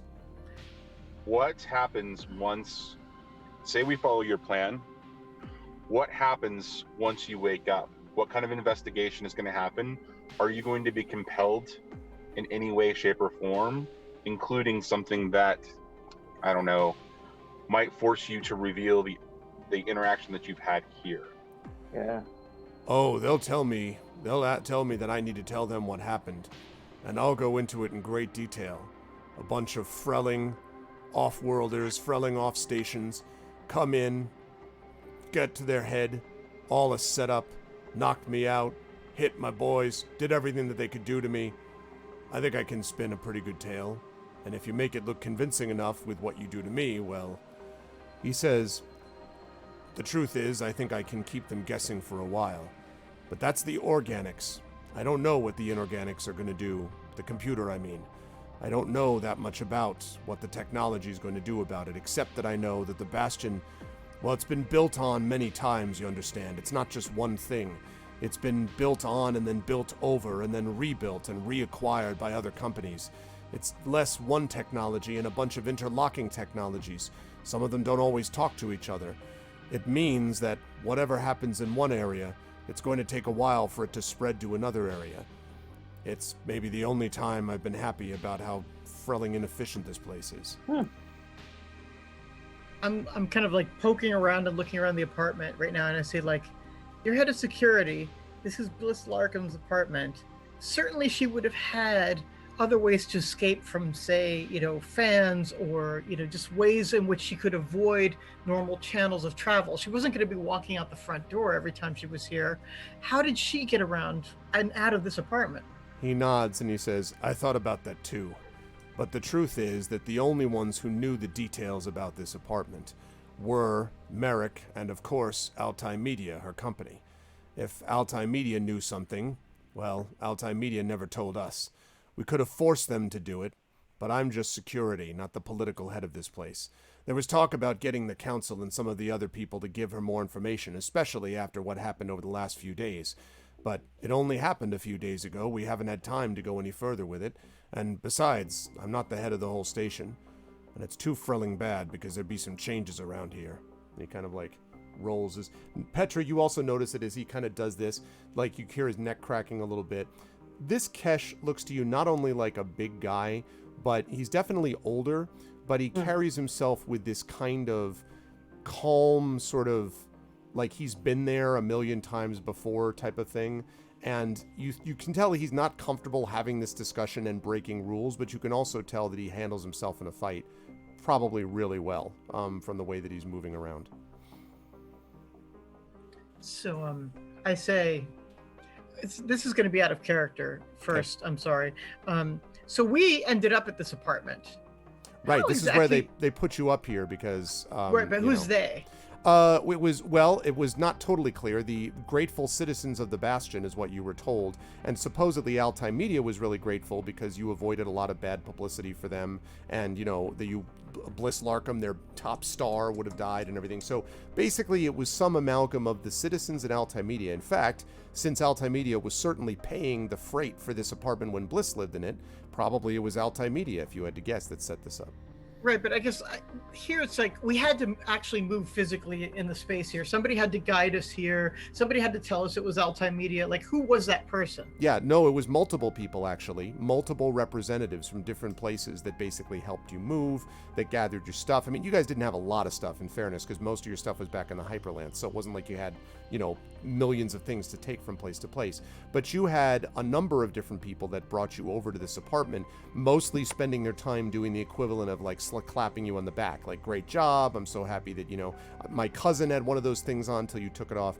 You don't remember, I don't believe, any specific names of anyone that was doing that. So there wasn't like an Altai Media representative? It's hard to say because, and now that you think of it, Sleepwell, it is a little weird that you didn't have anyone who officially identified them as such, although it's quite possible that there were a couple of Altai Media representatives in that group. You did have information about, you had gotten a message from an Altai Media representative, like they called themselves Altai Media PR, basically, that was looking forward to speaking to you to express their gratitude in person, but that wasn't going to be happening for a few days yet. Yeah. In the meantime, this was like with the compliments of the grateful citizens of the Bastion and Altai Media, basically. I'm just going to do a search of the apartment and look for bullet holes. I'm basically going to do a secret door search. Okay, sounds good. Yeah, make an investigation check. While you're doing that, Petra and Aramis and Kaz, are you doing anything else? I know Petra said you were gathering together the cheeses, etc. But I mean, like, is there anything else that you're preparing or doing, any of you? And I'll start with Petra, but anyone else can let me know too. I am methodically and consistently packing up as much as I can of the cooking ingredients because I'm reluctant to leave them behind. But in the process of doing so, I too am looking for a secret exit because this seems very reasonable to me that there might be something. So if it's in the kitchen, I'm finding it. Okay, I'd like you to make an investigation check also. Kaz and Aramis, are the two of you doing anything? I am continuing a conversation with Alden and saying, well, if your plan is for us to knock you out, manage to, hostage you away for about 100 feet or so that your immediate security team doesn't follow us, and then make a bolt for the Hyperlance while cameras are looking at us. So he holds up a hand. He says, no, not the Hyperlance. You go there, you got no shot. You're going to be overwhelmed. I mean, I have respect for the heroes of the Bastion, don't get me wrong, but that's a step too far. What you need to do, he kind of like, despite the fact that the TV is blaring, the music is blasting, he somehow lowers his voice a bit, so you all have to kind of lean in to hear him. He says, whatever you're going to find it here, in the Bastion. I guarantee there's no way they could have taken her off station. They couldn't possibly have gotten her off that fast. Oh.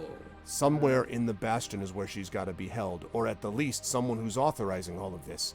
I don't know of anything that could possibly be controlling computers with this kind of power, even if that's what's happening. I don't know.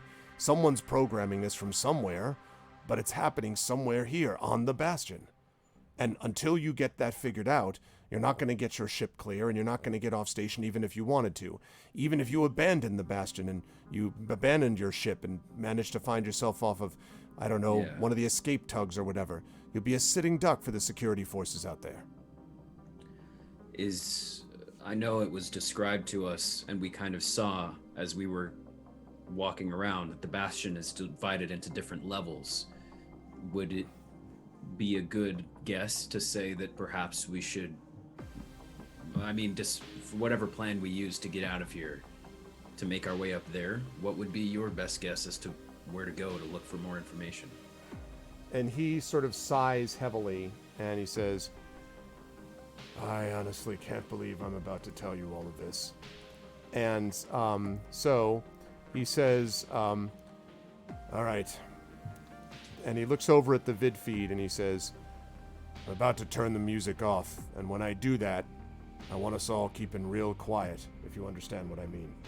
Okay. Hold on a second. I got one more question for you before we lose our ability to communicate. He nods.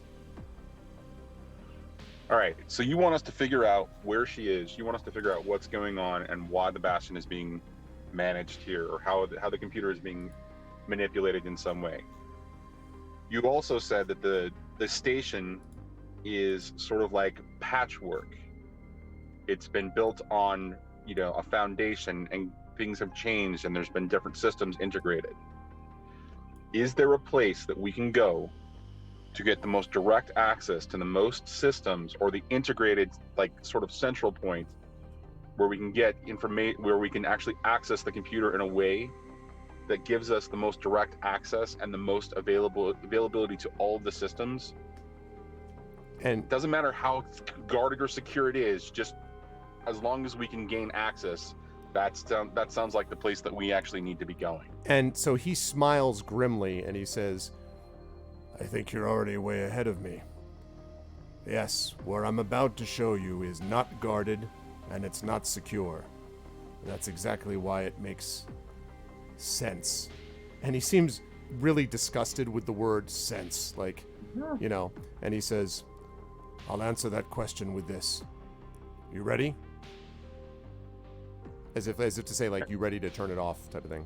So, assuming you all acquiesce to this, then he clicks the remote, and the music goes off, actually fades, so it doesn't just sound like it's cut off in the middle, but it basically fades out.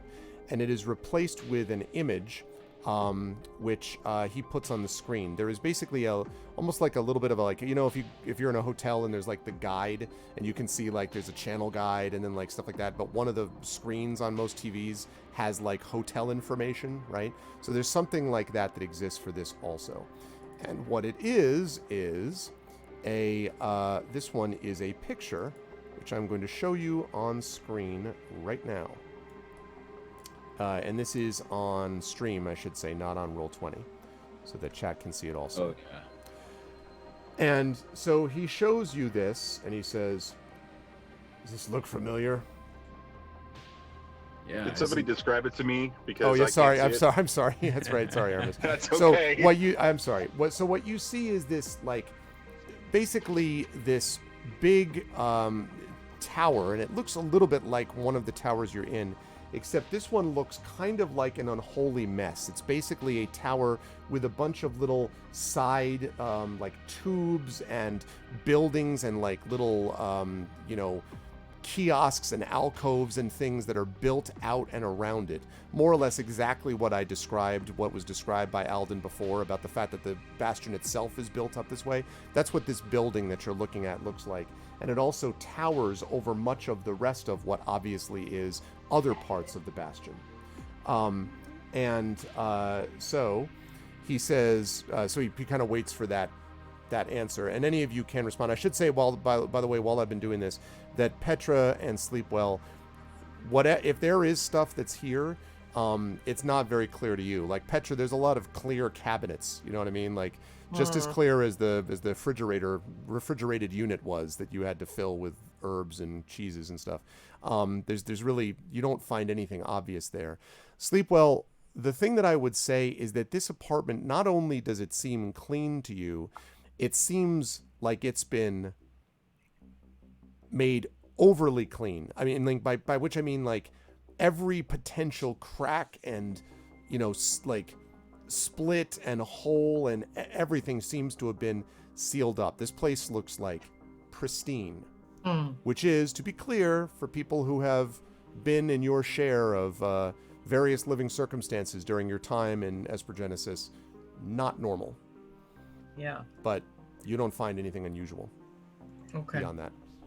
So, having said that, so you're looking at this building, and if any of you want, you probably have not been in the Bastion enough to know for sure, but I'll, if you wish, allow you to make a lore check at disadvantage to see whether or not you might have seen this pop up somewhere. Well, if you want to take that, I'll give you that option. This is the second time that we've actually seen this art as people. But I don't remember. I think this was being used as the description of the club that we were in, that Bliss was going to be performing in, right? It does look very much like that, yes. Not identical though, but it does look similar to that. Can somebody roll a lore check for me off my character sheet? Yeah, I'll do it.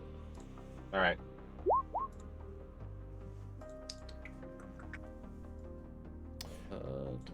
All right. So Sleepwell, you're like, was that a 3? Is that a 5 we're looking at? Yeah, it's a 5. I was going to say, Kat, you get to roll again so you can see if you can go lower than 4 if you want to. Wow. Dang. Do you want to start the smack talk? I got a 5, so I'm just feeling... Okay. Petra critically fails so much she forgets more of like, who am I? Like, well, who is everything? What is cheese? What is anything? Goes off into a fugue state.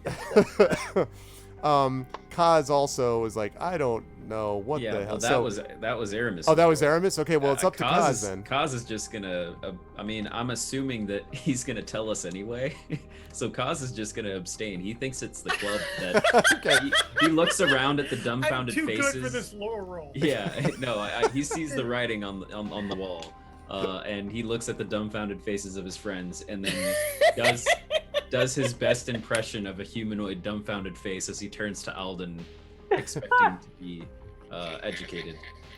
And Alden says, well, it may look somewhat similar to other places, but it's got its own flavor. It doesn't. I don't recognize sort of it points at all. He sort of points at it, and he sort of shows a couple of the aspects of the more unusual portions of it. And what I will say about this actually is I think what you would have seen of this Kaz was probably lower down on this building, or at least what it looked like lower down, because you'll remember that there was a spiral like staircase ramp basically that was automated that circled the tower when you were going up to the club, and you could either get on the little conveyor belt or whatever, or get off it. So this doesn't have any of that on that it looks like. This is just sort of there. And so as you're looking at all of this, he points at a couple of the spots on the building and he says, this is the largest building in District Lower Port 9. Yes, Lower Port 9.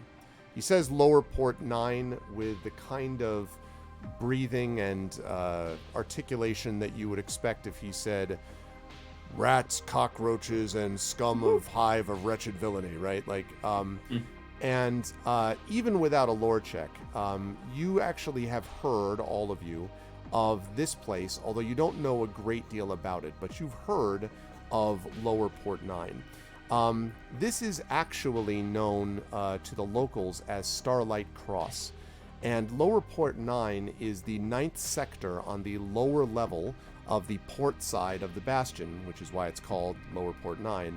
Its streets are tight and narrow, which is like much of this part of the station, but it is very much the opposite of where you are now. If you were listening to, Johann Sebastian Bach and, with the fine drinks and the private rooms and the lots of space up here, This place is sort of the opposite of that. It is widely considered to be the worst area that exists within the Bastion. You don't know why, but you know that this is a place that a couple of people have been like, well, yeah, if I was going to live in Starlight Cross, that type of thing. Or, oh, you get to be here. This is good stuff. This way you don't have to end up down at a place like Starlight Cross. That type of thing. Lots of jokes about Starlight Cross. So, it was like Biden last night. Like he said, no one's actually in Scranton. They're all just from Scranton, and then they left because they all lost their jobs. That's kind of what this is like. No one's actually, in Starlight Cross. They're just from it. So, this is what this place is known as. And so he points out this building and he says, so this is the tallest building that's there. And, well, if you go there, you'll be able to find someone who might be able to help you. I know him. His name is Fel Omric. He's a smuggler, although he's never been able to be caught, or not permanently. He deals in black market goods like a lot of the locals down there. Most of the time, Bastion Security just keeps that place on its own. It's not sealed off, but we don't allow stuff to spill out into the other areas. And if people have a place to go, to blow off steam, to buy stuff they shouldn't, if a couple of them end up dead in an alley later on, there aren't many questions asked. What happens in Lower Port 9 stays in Lower Port 9. He says, but I happen to know Fel Omric pretty well, and he has no love for authority, any kind of authority, mine or anybody else's. If there's anyone who's going to know what's happening below the view of the vidcams, if there's anyone who's going to know what's happening below the level of people like me, it'll be Fel. Okay. Right. How do we get this guy to trust us? He sighs. Well, tell him I sent you. When he's done laughing at you, tell him I mean it. And when he's done laughing at that, tell him either he helps you, or I'll hunt that pathetic brother of mine down. And he sort of stares at you. Give us his name. So his name is Fel Omric. Oh no, the name of the brother. Then I'm gonna hunt my brother Alden. down. And he sort of nods slowly. Me. Oh. He's not always the fastest on the uptake there. So it's like, oh. You're not the only one with family problems, Sleepwell. And as soon as you say that, if Sleepwell just kind of, becomes very still, and he says, pardon me a moment. I'm going to go into the room that Aramis was in, and I am going to make a call to Lamal Kai, which, by the way, is pronounced like Cobra Kai. Lamal Kai. Oh, is that calling him Lamal Key? My bad. Lamal Kai, right. Okay. Lamal Kai. Cobra Kai. You'll never forget it. That's why I'm doing it. And then I think at one point we were also saying Lamal, like llama, but it's really Lamal, like Lamar. Right, yeah. Okay. Like it's Lama Key in Texas, Yeah. maybe, but Lamal Kai on fucking Velma. Yeah, it's Kendrick Lamar, the Cobra Kai. You just look at her and you're just like, I'm gonna be all right. Can you see me? Can you feel me? Gonna be. All right. So, I'm doing this phonetically. Lamal Kai. Right. Okay. Good. I'm gonna overpronounce it. It's just gonna be Lamal Kai. Yeah. It is a good day. It is the Lamal Kai. All right. Right. All right. Lamal Kai. Right. Lovely. All right. So, okay. So you're gonna go make a phone call to that. While you're doing, let me see. I'm taking a look at the time. Okay, I was going to actually do this at another moment to make this even more of a cliffhanger, but I'm not going to do that because I promised I would do these in the middle. So, we have been going for about an hour and 20 minutes or so, and we're going to be wrapping by midnight, so I want to give us a break. So, I'm going to let you folks take a 5-minute break or so. When you come back from that, we will find out the results of this vid call that Sleepwell is going to make, and the plan that you're going with as the party is deciding how to escape a station which is looking for them for a crime they just didn't commit. While you're thinking about the A-Team, I will let everyone know that it is day 50 of Esper Genesis. Altai Media presents, 50. sponsored by Alligator Alley Entertainment. I hope you're enjoying it and that you are either forgetting or recommitting and being inspired to do something else. With Johnnie Pittman, Cab Rambo, Carlos Hernandez, and Zac Clay. We'll be back in 5 minutes. I will see you folks in just a bit. Hang tight. Ta-ta. Thanks for remembering the break, Greg. Sure. Appreciate it.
Okay.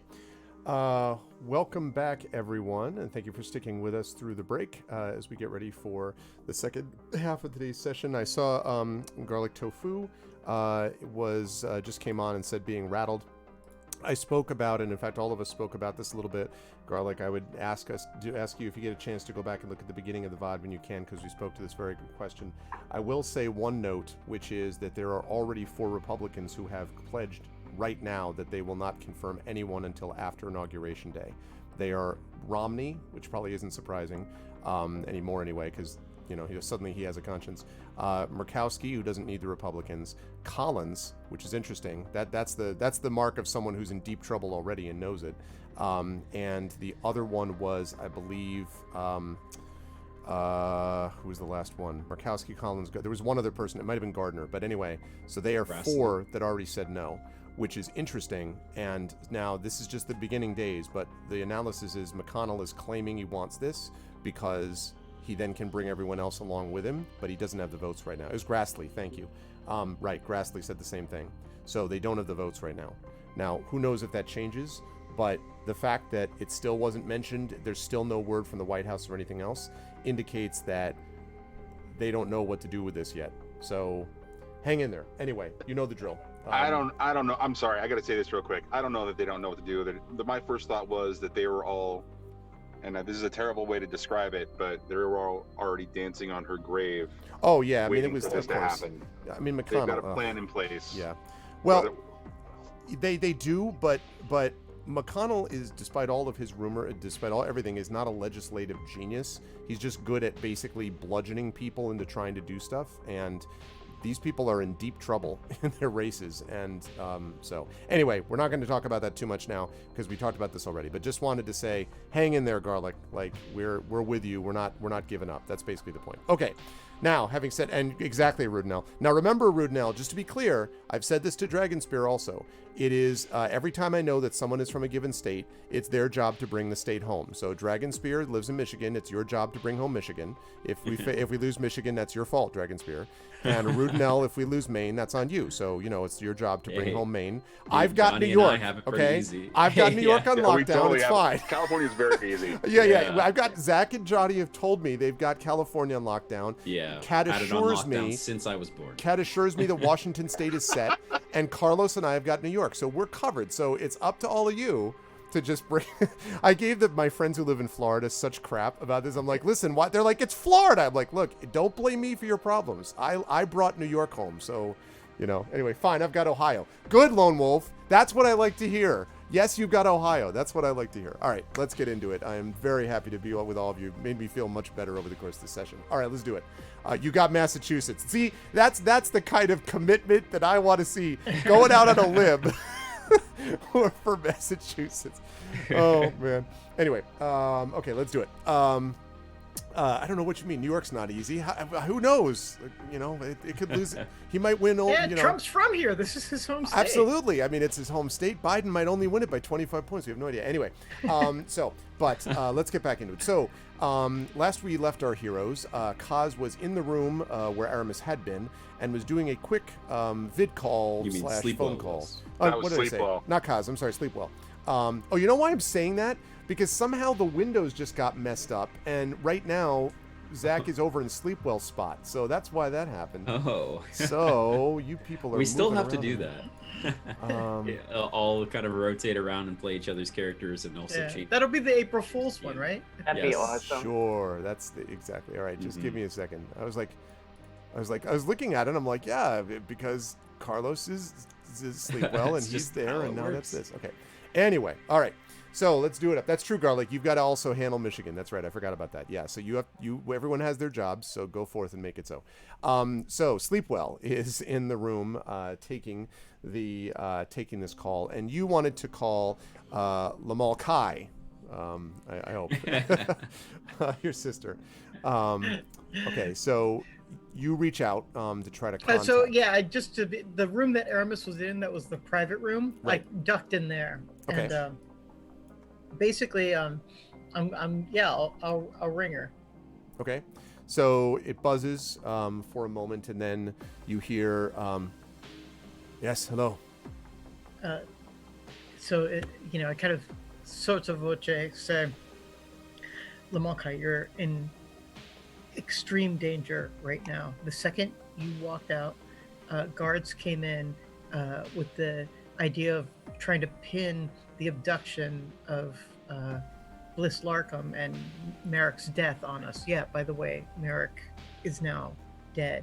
You've got to get somewhere safe fast. But even better, do you have a ship? And so there's a pause, and she says, I saw this on the vid feeds. It was, and she shakes her, and you can tell there's just sort of pause, and then she says, yes, I have a ship, but it's only a single person ship. I was just on my own. I didn't bring people with me. I've been out there looking for you with a scout ship, that's all. Cargo bay? And she says, no, I couldn't get past even the Volna officials, let alone anybody else. I might be able to fit one other person. There's an extra storage area back there, but it only fits one. It's basically just for food supplies. Yeah, okay. Sleep well. And there's a pause, and then, listen, you don't need to put yourself at risk. If I need to put you in there, I'll do that. I mean, maybe you can just take the ship yourself. I could probably draw them off here. You could get somewhere and maybe get clear, of the station. And Lamonkai, this isn't time for martyrdom. This is a time for strategy. What's going to happen is we are going to get ourselves to, and basically I'll give her a small summation of this, metastasizing tower that we're heading to. Mm-hmm. And, just sort of say we just basically need to be able to find each other fast when we're moving in. In the meantime, you need to get out of sight, because if they're after me, they're going to be after you in a second. And believe me, they will know that you are connected to me. And there's a pause, and then she says, all right, I'm going to have to go dark and see what I can find out. I'll try to give you information if I hear back from the security on my end. She says, if they do come looking for me, well, there'll be fewer of them when they're done looking. In the meantime, though, you have to take care of yourself. Don't put yourself out there too much. Right? And it said we are all the way out, but we'll do what we always do.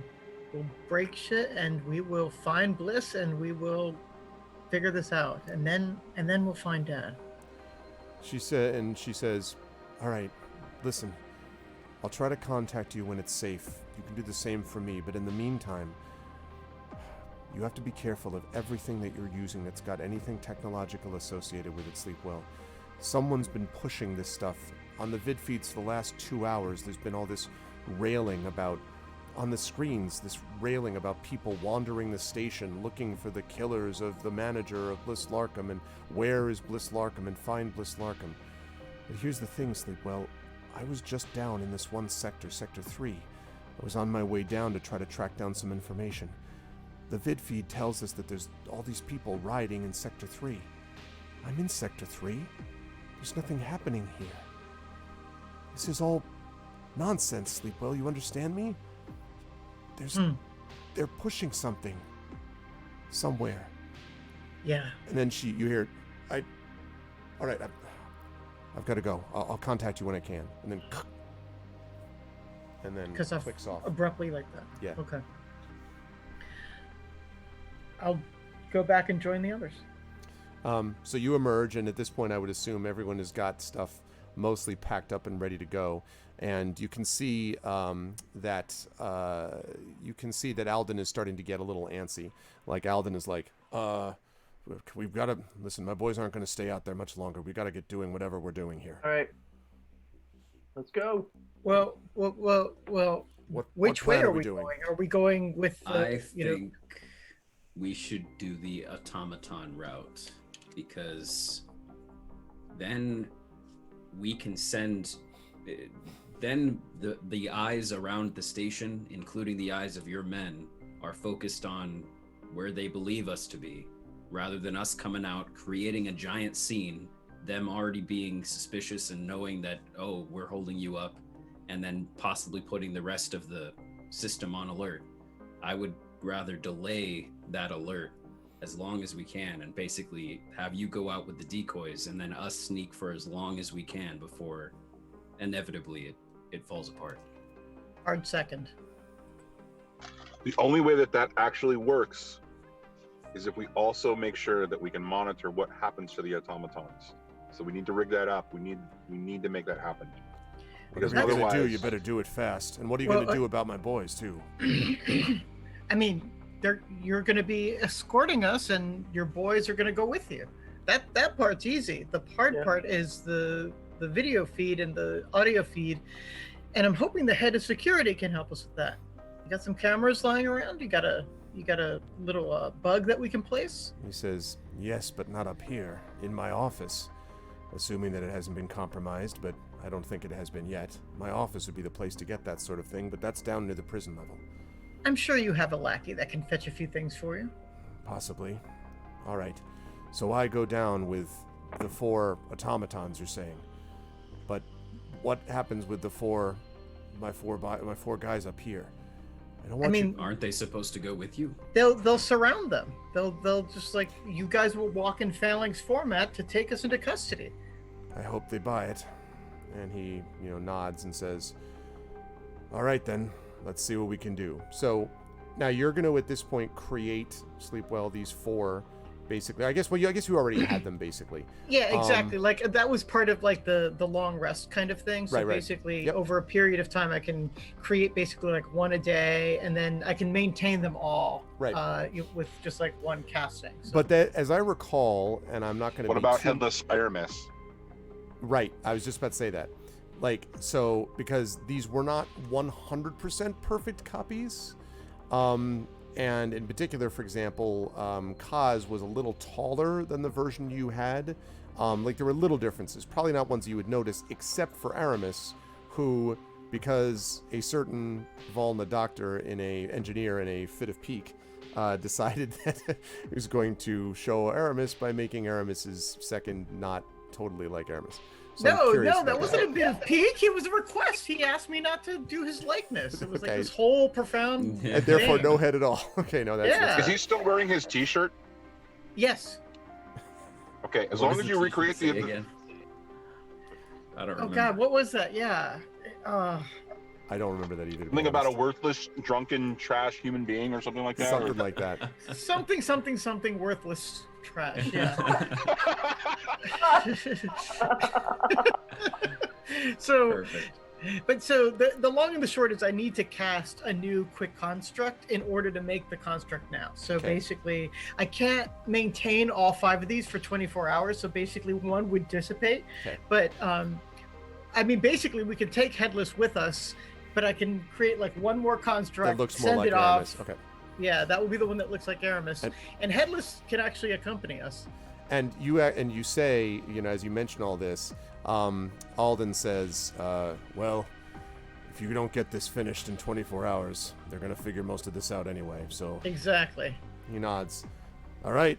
So you then make the construct, and when he sees the sort of versions of it, which look more or less the same, similar anyway, he sort of says, technology.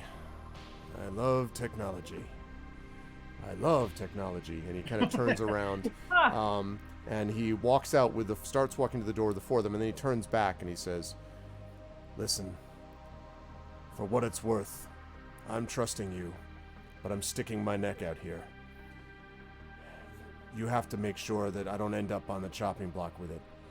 Whoa. Find out what happens. Hey, hold on. You came here and gave us this information. And now you're saying that, I mean, look, I'm all for helping you be safe, but I mean, perhaps even an option I thought about, but I didn't bring it up because I felt like you wouldn't say yes, was that you could just come with us. You already are pretty deep in this. You think you can lie past people that are having potentially control over an entire station? They're going to figure out the truth. He nods and he says, yeah, go ahead. I'm sorry, finish up. I'm sorry, I was just going to say, if you're turning around and saying, hey, save me if something happens, the way for that to happen is for you to come with us if you're worried. He said, and he shakes his head, he says, no. I'm not asking you to save my neck to save my life. I'm asking you to save my neck to save this station, which for whatever God's forsaken reason that exists in this universe, I somehow care about more than me. Save that, and I'll be happy. And he turns around. Go ahead, Aramis, if you're going to say anything. I was going to say, and I would point out to Kaz, he's about the only one who can run interference for us right now that we can trust. And we're going to need some of that before we can get to Fel. Oh yeah, I know. I was just saying, he was making it sound like he wanted us to save him if something bad happened. And I was like, if that's the case, this isn't the plan. We'll leave that responsibility to Fel. Yeah.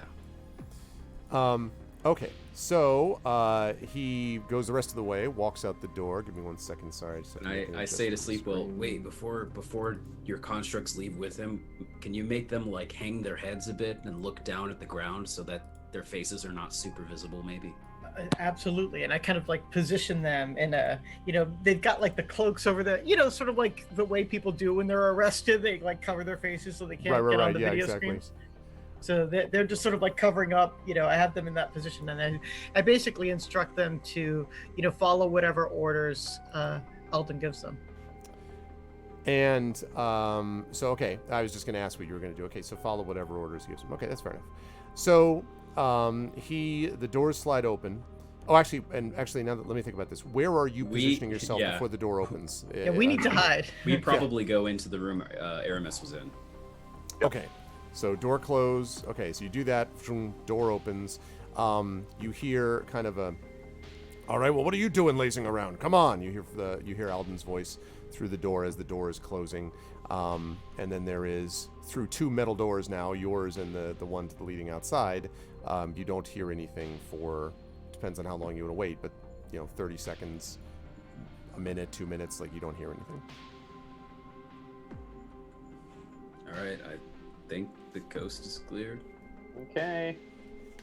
I go to the front door and look out the. Well, I try to stop you before that. It's like, we really should be very careful about getting near any entrance right now. Any camera pointed our way could blow our cover immediately. So I know that both you and Aramis have been able to alter your form a little bit. And thanks for reminding me. I'll cast alter appearance on myself. Okay. To make myself look like a Promethean woman with green hair and luxurious purple suit, like some weird incarnation of the Riddler. I was going to say, or Billie Eilish. All right. So yeah. All right. Okay. So you're going to do that. All right. I love it. And while you are doing that, okay, so you do that. You do the alter appearance. Now the question is, sort of in general terms, is that where is the crew making their way to? If you're going to make your way to, let me put that a different way. I know you're heading down to Starlight Cross, Lower Port 9. The question is, how are you making your way there in terms of your demeanor? Are you attempting to hide in the shadows, stealth your way through? Are you attempting to, cover your faces, cloaked up, that type of thing as best you can? Kind of Kenobi and Mos Eisley type of business? Like, how are you getting your way as best you can as you're walking through? We are as nonchalantly as... Sorry, go ahead. We're disguising ourselves as cleaners. Street cleaners. Wow, this is totally a Three Stooges episode. Street cleaners. I think it's brilliant. You guys don't appreciate how brilliant this is. Okay, so... I agree with that. Let's do that. Okay. So, is there anything particular? So, do you say this Oh, before or God. after Kaz appears in a luxurious purple suit with green? I'm sorry, I forgot about that. So you see the Riddler, Billie Eilish, as the head of the street cleaners brigade. That's like walking through this. I totally forgot that, or I would never post it. Kaz, please tell me how you react. Are you just kind of All like, right. Just to be Sounds clear, good. I was agreeing with Kat because of the fact of what Kaz of actually course, did. no, I mean that's obviously the case. What if we pretended to be Kaz's groupies and pretended he was like Yeah. a Larkin Or physical type? security. Physical security, paparazzi. Sure. I like this. Okay, so we're getting rid of the street cleaner idea. So you're gonna be security for Kaz. Kaz, is your name? Are you keeping your name as Kaz for this? No. Let's see. How Kaza about Brahma. well, if there's a star known as Bliss Larkham, I'll be Harmony. Oakheart. Harmony what? Harmony? No. Harmony Oakheart, because Larkin sounds like a tree to me. It's not necessarily a tree, but it sounds like a tree. Sure. So say Harm- Oakheart. Harmony Oakheart. Oakhart. Sounds like a dwarven bard. All right, okay. love it. Harmony Oakheart. Okay. Hey, does Bliss have any sort of like makeup lying around? The apartment does not seem to have a Please lot try of it. this. The Please try apartment this. doesn't seem to have a lot of it, but Petra, can you make for me, please, a... Oh, God, what kind of a check? There's got to be a check for what I am going to suggest. Can you Petra make or me? for me, Alchemy, please, chemistry. a survival Science. check for me, please? Oh. Which is wisdom-based, Petra. A survival check. Oh, that is a good plus. How about a 19? Well, as you're putting things together, you were aware, as you've got, because you're going with you, but you have a couple things packed up that mostly, and you notice that in the sort of box that you were carrying, almost like a briefcase. It's pretty big, but because you're Petra and you're strong, this is not a big deal. But in this briefcase-looking thing is where you're keeping your cheeses and herbs. And you do know that when you mix these very pungent and also very visually bright green with certain kinds of cheese, it can create a kind of temporary, what we might call even like pancake makeup.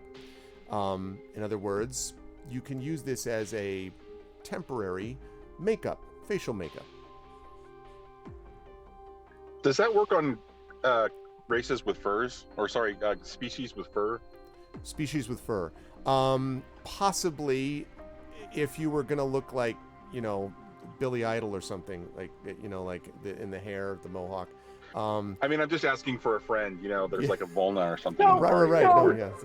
And I myself am curious if there's any alien species that look like, I don't know, furry cat creatures that have been smeared liberally with cheese by any chance. There is lunatic Volna, who smell like cheese. So We call you the Monterey Jacks of the universe. Is that the name of your Tuesday folk band? Pancake makeup is not what I was looking for there. I was thinking more of something like black eyeliner or something that I could use to draw stripes on myself. Normally, I'm You can orange do and gray. green stripes, not black. Green is not really a typical color, cat color that is in the fur of the Volna. You see Well, but sorry, go ahead.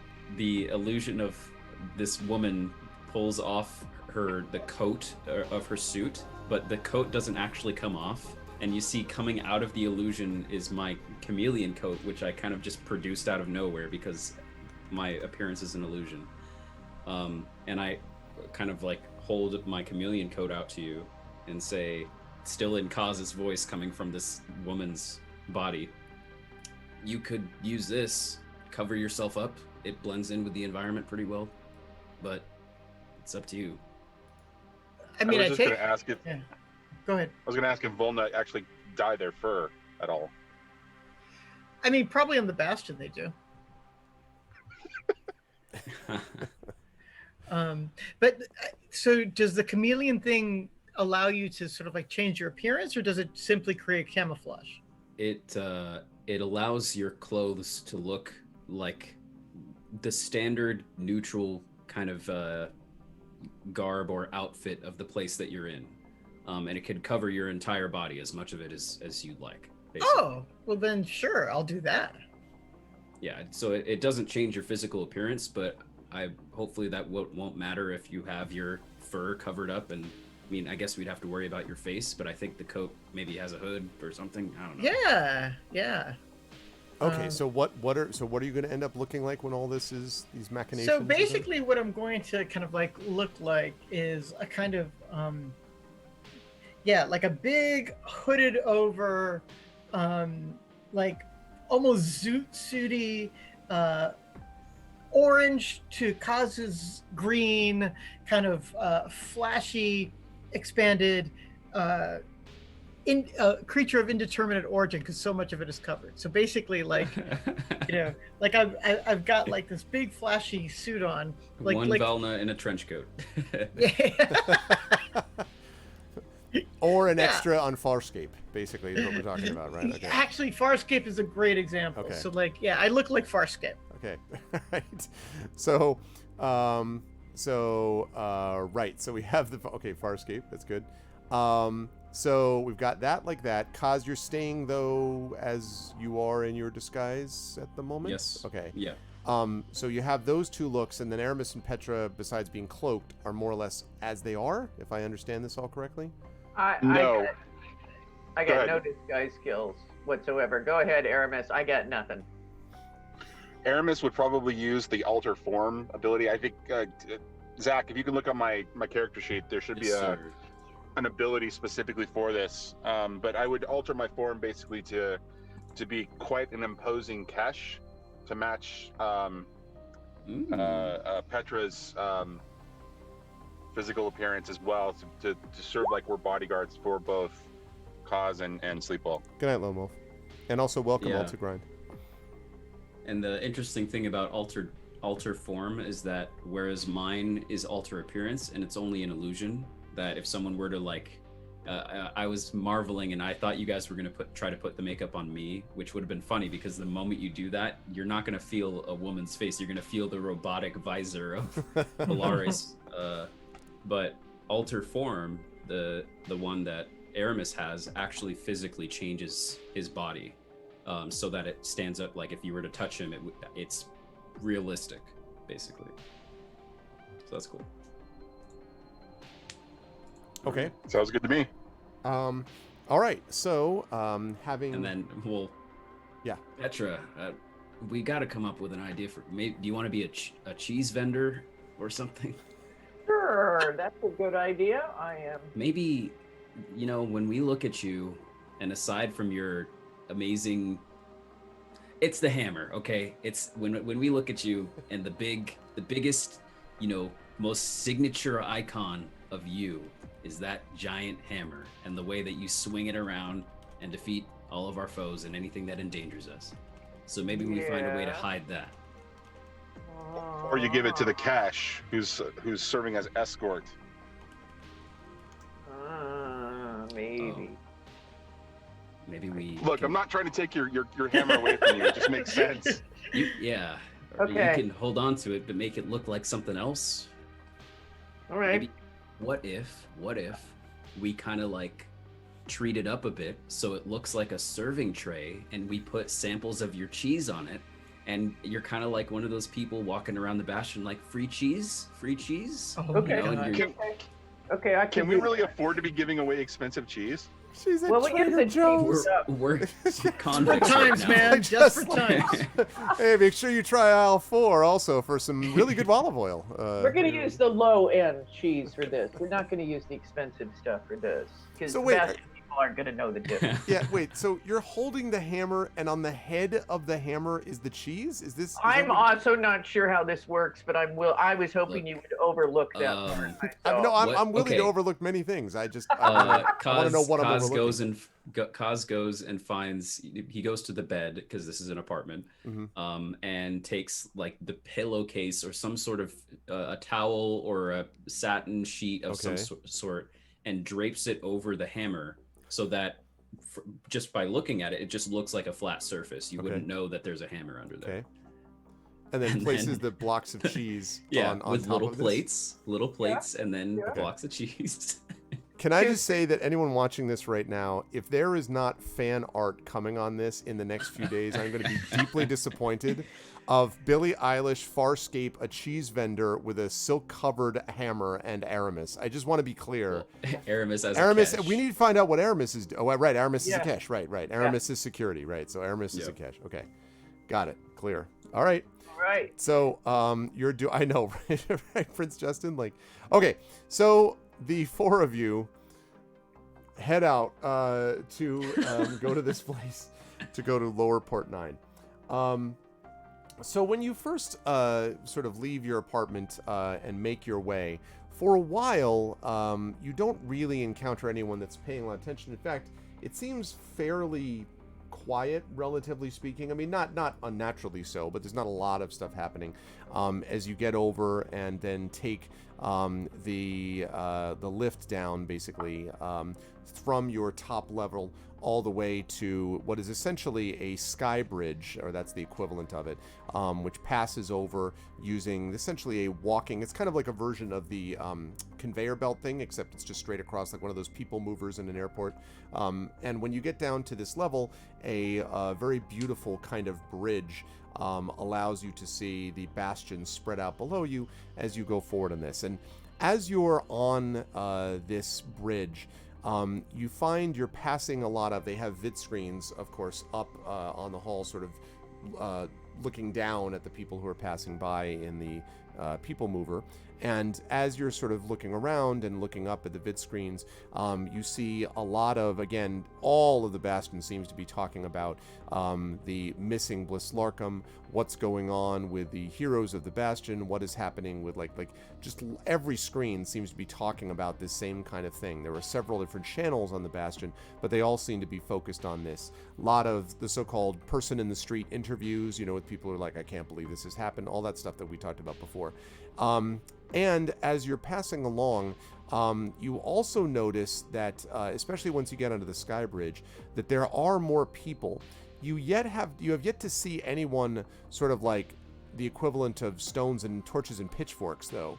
But you do see a fair number of security that are walking around and passing by and looking around. And none of them really pay too much attention to you, although one or two people kind of look twice at the sight of Sleepwell's disguise and Kaz in front looking like the Riddler and Petra sort of looking pleased, I assume. Yeah, holding the silken cheese tray, on top of the handle. But everything seems to be okay until you get to the end of the bridge and you're getting off to move to what will be the elevator down to this to the Starlight Cross. And when you get over to this lift, you notice that there are security, actually 4 security guards that are standing in front of the lift, and they seem to be checking IDs. People go by and they're holding up something which allows them to kind of scan. They don't seem to be scanning their face. They seem to be scanning something on their wrist, like some kind of an ID band. Now, you do all possess ID bands, but they are, of course, keyed to, your own identities, such as they are. But that's what you see like in front of this lift, and there's a bit of a line with people waiting to get into the lift and head down. This is where we were headed because we knew that this lift existed. Are there other lifts, or is it like literally like the fire hazard from hell where there's only one way down? There are 1 or 2 others, but they're privately owned, so you don't know about the sort of access point. This is the main public way to get down there. And one of the reasons that the IDs are probably being done may not just be about what's happening at the moment. It may also be because, as was previously mentioned, this place is kind of the black market. This is not on the Vegas Strip, if you get what I mean. This is off the beaten path, and so there are a lot of people that may, when entering, be doing so for less than legal purposes. hence the ID checks. Is there a way, because this lift, I'm presuming, is the only like self-enclosed mechanical physical tube that takes you down into the lower levels? That's but right. Is there a place for us to like, could we look over a railing and see the lower port that we're trying to get to hundreds of feet down? I was just going to say that, but it is hundreds of feet down. But yes, I mean, you theoretically could see. I mean, you wouldn't see it. It would be so far below that it would take a little while to get down there if you jumped.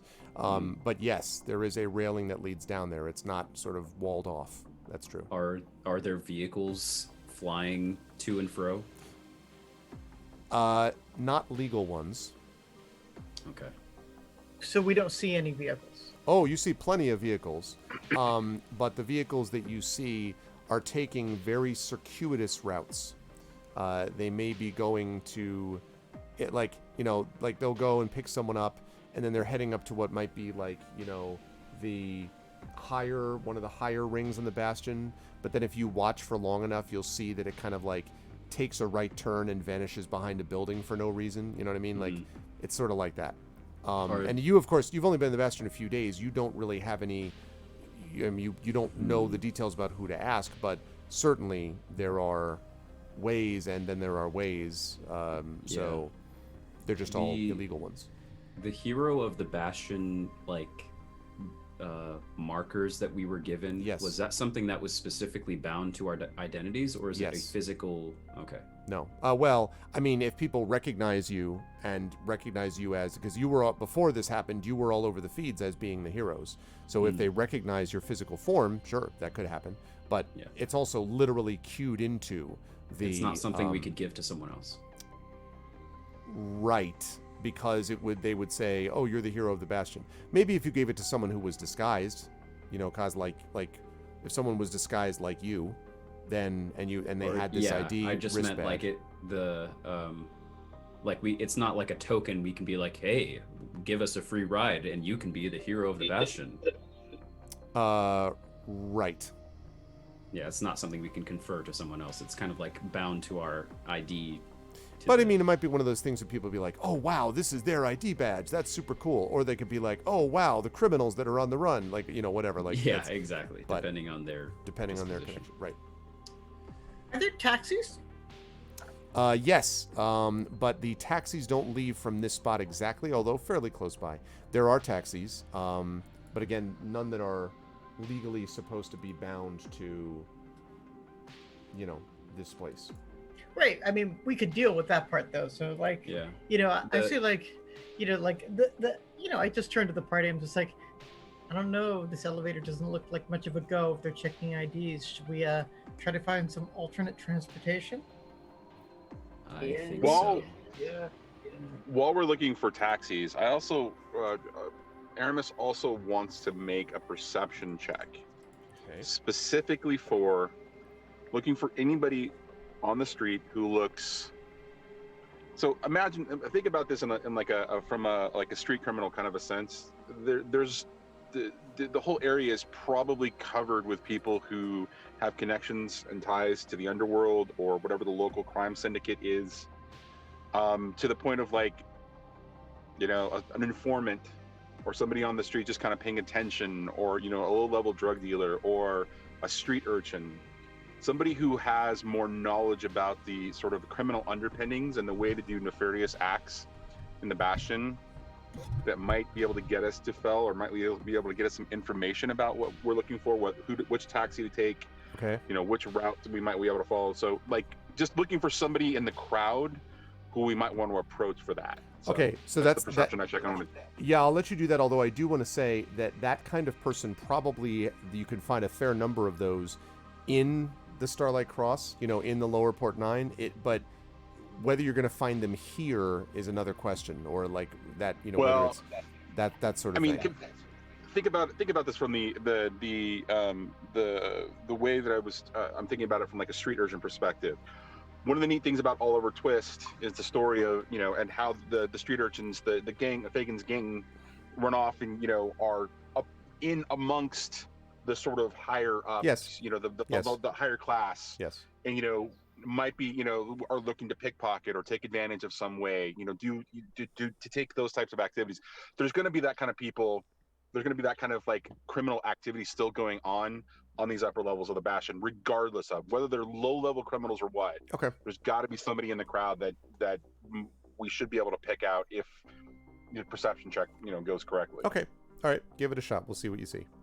I will do that on your behalf. Thank you, sir. Wow. Oh my god. And so he a critical critical hit, 20. so 26, nat 20. Wow. Nice. So suddenly you're like, where's Oliver? Or sorry, I was just going to say, yeah. Suddenly, we also find Waldo and Carmen Sandiego. Yeah, exactly. Amatakai turns to you, is like, please, sir, may I have some more? All right. So, a turkey in the window, Walker. All right. So you look around, and as you're looking, Aramis, you do actually spot at one point what looks like a kind of lean, lithe Promethean with bright, fiery red hair, like very, very red hair, and very lean, as I say, and looks probably to be, who knows, 16, 17 cycles, but like definitely kind of the teenage thing. Now, they are not, jokes aside, running around with, ragged pants and a bad top hat and, that sort of thing. But you do see this person who has got some kind of what looks like, they have these new things now, which are sort of a plasticine leather, which are all the rage, which basically are, fake leather. And they have several, what they used to call these like metal spikes in the shoulders. They're super retro. And there are some people who kind of like use this to be like, yeah, some people use fake retro, but this is like real retro, even though it's fake real retro.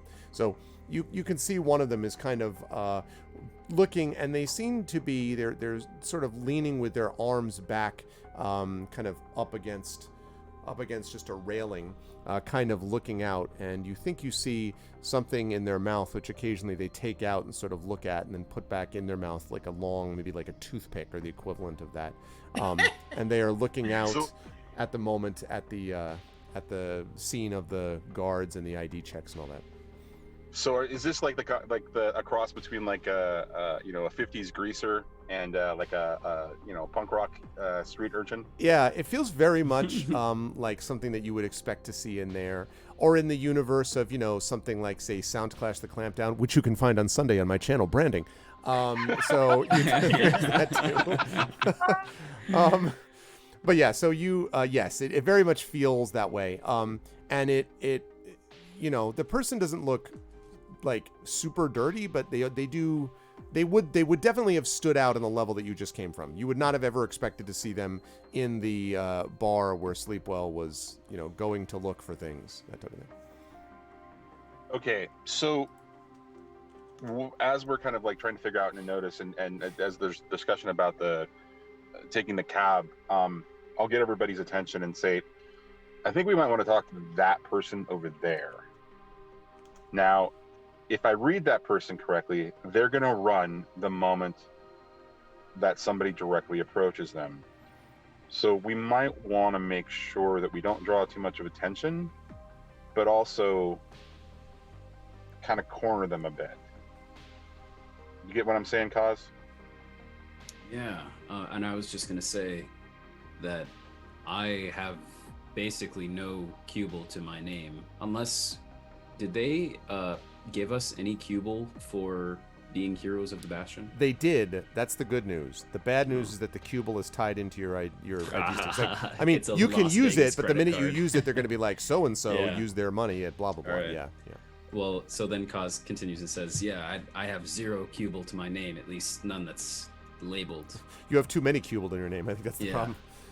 It's your name. But what we could offer this person, I mean, assuming that we can do it without being forceful, is, I'm sure that this person has some grudges, some people that they need to maybe pay up in the underworld. Maybe we help them kill 2 birds with 1 stone. They take us down, and on the way we help, rough up or beat down some person they don't.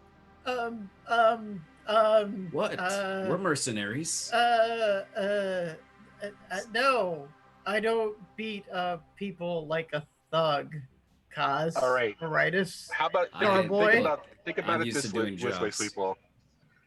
Intimidation. We don't have to physically hurt them, but we can definitely intimidate them. Does that we fall can bribe within them? Like if we offer our With pupils what? to them, but if we offer our pupil to them, this guy from the underworld, he's gonna know how to rig this thing and figure out how to clean the identity off of it and just get the pupils. Like I figure we can just hand him the thing. I'm It's not all good making to any us. assumptions. I'm not making any assumptions, Sleepwell. I'm just knowing that I just know that this kid can put us in touch with the right people. It's obvious the way he's watching the crowd. Yeah, but I'm not gonna rough anybody up for him. We're not going to intimidate him. Maybe we can pay him back by intimidating somebody else and getting them off his back. Or maybe he'll have the contact to be able to so that we can manipulate the cubal so that it's not in our name. Whatever it takes. We don't want to get caught in that too and have them stop it with security surrounding us. Why don't we kind of search for a better idea here than like agreeing to things before we even have heard them? I'll let Aramis and Petra lead the way on this one. Aramis will turn and say, "Captain." Captain? Captain. Oh, Captain. Okay, I had no idea. Captain, my captain. Or yeah, or maybe Cap'n, like Crunch. Cap'n. I don't know. Yeah. I haven't had Captain Crunch in a long time. Wow. Anyway. I think you're right, and this person will try to dive as soon as we approach them. So what I would suggest is that we unobtrusively try to maneuver into a way where we can stop them while one of us, either the most charismatic or the most harmless looking, approach them. Charismatic as you. Or Aramis, given that it was his idea. That's Aramis seems to understand this guy. Aramis seems to have unerringly picked him out of the crowd somehow, so he must be on his wavelength. So I do think Aramis should be the one to. I'm also dressed as a cheesemonger, which is less convincing than. Less convincing, but maybe offering this kid some cheese might actually make a difference. I mean, who knows? Maybe he likes a good cheese connoisseur. Maybe there's like an underground business for cheese in Starlight Cross. So here's your choice. Is basically you can have a scene where Aramis sidles up in his cool, casual way and tries to connect with the kid, or where I wander up and say, "Would you like some cheese?" in my blunt and direct way. Which do you think is going to work better? Hey, Zach, can you do me a favor and take a look at alter form? Yes. And what do I need to do to actually alter the form? Do I have to recast it? When you activate this power, choose one of the following options, the effects of which last for the duration. While the effect lasts, you can end one option as an action to gain the benefits of a different one. So, yes. At any time for the duration of this talent, you can use your action to change your appearance in this way again, making you look like anything humanoid at all, ever. Oh, okay. What's the duration on it, by the way? I think it's an hour. Let me see. Yep, okay. Up to an hour. Greg, how long has it been? I would say about a half hour to get down here, probably. All right, then Aramis says, I'll be right back. And he's going to disappear off to find a restroom, which I'm assuming are all gender. This isn't like there's not a definition between sexes. There's just all gender, right? Right. That's right. And the better ones here actually, immediately accommodate any different species requirements that may or may not exist. that right. are there. Yeah, what's I up, was Alara, hoping you were going to after go to a fun? telephone booth, honestly, for this change, but it's it's fine. Well, for what I'm gonna, I mean, I'm assuming that telephone booths have cameras and make it completely, you're observed as things happen here. So Right. I'm assuming a restroom makes a little bit more sense because you at least get the illusion that you have some privacy. Mm-hmm. I mean, right. Anyways, so Aramis is going to take his Kesh into the largest stall possible and alter his form again into a teenage Promethean female. Okay. And we're going to walk back out and walk right up. What is she wearing? Oh boy. Very similar garb, although she's, if I remember, Prometheans have like fiery red hair. Do I remember that correctly? That many of them do, and this particular one happened. The one that you're going towards has very red hair.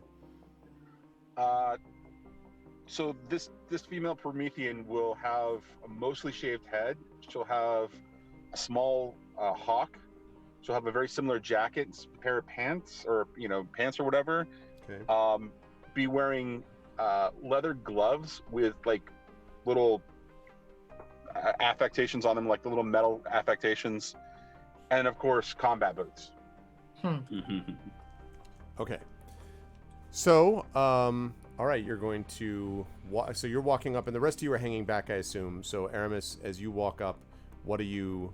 And yeah, just so we're clear, it actually does also change his voice to his choice. Yeah, I just looked at that. I looked that up. However, his voice. Yeah, I looked that up. All right. So Aramis is going to walk up casually. While he's doing that, the three of us, I guess, as according to plan, are going to. Although Kaz keeps an eye on Sleepwell because he knows that Sleepwell might be hesitant about this whole plan. So, we all get maybe within 15 feet or so, looking out over the railing, and just staying nearby. Okay. So he's still got his arms back against the railing and just looking, out at people, seeming very bored, mostly. All right. So I'm not assuming his sexual orientation, but as walking up, I would make sure to be obvious as I'm moving towards him. What's his reaction? Okay, obvious. Sorry, not trying to be dumb. Obvious as in like, I'm here. I'm walking directly towards him through the crowds. Okay. I'm not. I'm making target. sure that I capture. Yeah, I'm making sure I capture his attention. So at any point, the rest of the group can actually make their way through the crowd and not get noticed trying to essentially flank him. Make a deception check for me, please. Okay. All right, guys, it's up to you. Does he get any sort of advantages because he looks so convincing? Hot. The And fact hot. that he's getting a check is because he looks Okay. convincing. All right. All right, so we're looking 13 at a 13. is what he rolled. Okay, That's not bad. so you walk up to this one, and as you do, you can see that he is kind of looking out, and then his eyes almost, casually kind of drift over, and he sees you, and then looks back out at everyone else, but he definitely noticed that you were walking towards him. All right.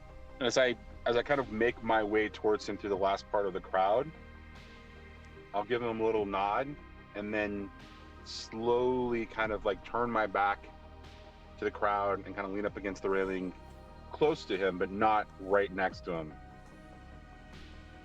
Okay. How's it going? And he kind of he doesn't answer at first, and then he kind of looks over and says, "It was going all right, and then someone decided to come up close next to me. I don't know why. I didn't remember sending up an invitation for people to walk near me."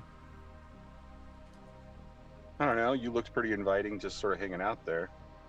What are you doing? Is that how it comes across? Oh, I don't know if you wanted to be seen, but I saw you. Oh. You always walk towards strangers in the bastion you don't know and start up conversations? I walk towards people who I know are going to be able to help me out. Hmm. That's interesting. You know who else usually does that? People who are working for security.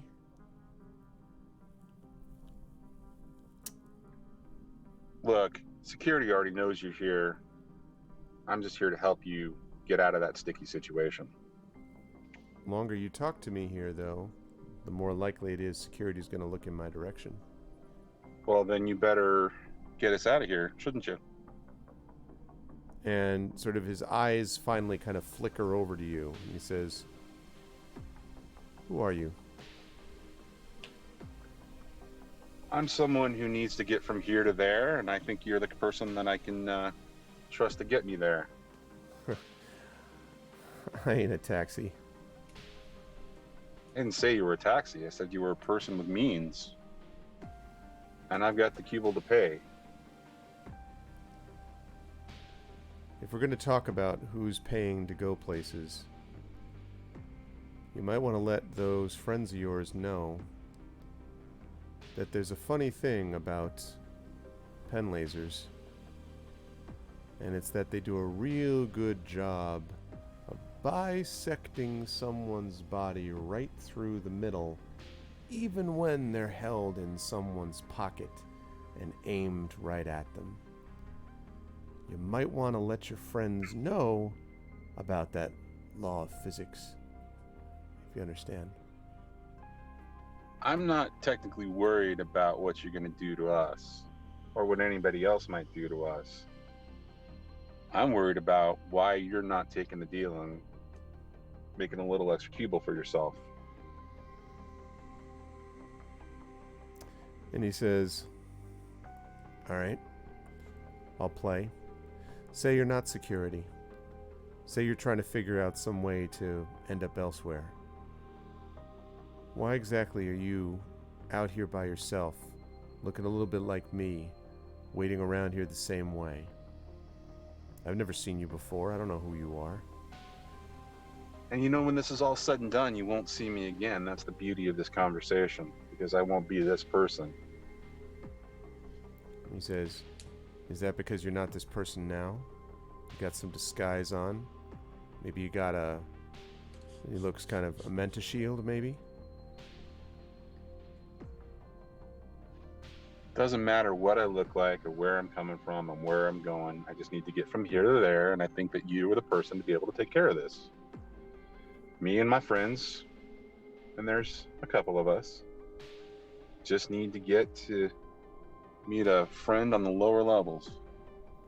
If you can get us there, and we can do it safely, make it more than worth your while. Maybe even I'll owe you one. Take care of somebody who's intimidating you. Maybe help you clear out some rivals. Maybe help you get up the food chain a little bit. I mean, come on. If you're up here and you're doing this, terrible job of watching this circus, you must not be high up on the food chain. And so you see that he kind of like sort of moves his head back and... Huh. What friend at what lower level? I don't know. If I tell you my friend's name, you gonna go blabbing to your boss about it? I don't know. But if you don't tell me your friend's name, I'll be out of here, and I'll let the guards know I'm getting harassed on the way. That's probably not a good thing, because you'll be the first one to go down before anything else happens. Just so you know. And he kind of... Friend's name... Yeah. I'm sorry, go ahead. No, go ahead. He just sort of like... kind of purses his lips. That friend's name happens to be... I understand to be fell. Make an insight check for me, please. I will do that. Oh, roll well, Zach. Roll well.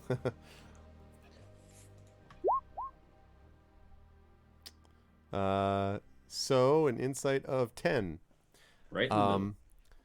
So I'm an average kind of guy. Yeah, so you think it's possible that he might hesitate a bit, but you don't know if that's the case. It's not anything very obvious. And he says, fell. All right, let's say that I heard of this fell. Let's say that I also heard that Fell doesn't usually hang out with people topside. Why exactly would I bring people topside to go find him? Because if it turns out that you're going to find this Fell, if I know him, there's a good chance if it goes south, I'm going to get blamed for it. I don't know how much Cubal you've got carrying around on you, but even someone who's got a good-looking disguise may not have a good-looking alibi for me if things go the wrong way. Well, look at it this way. You only have to get us down there. You don't have to stick around. Number one.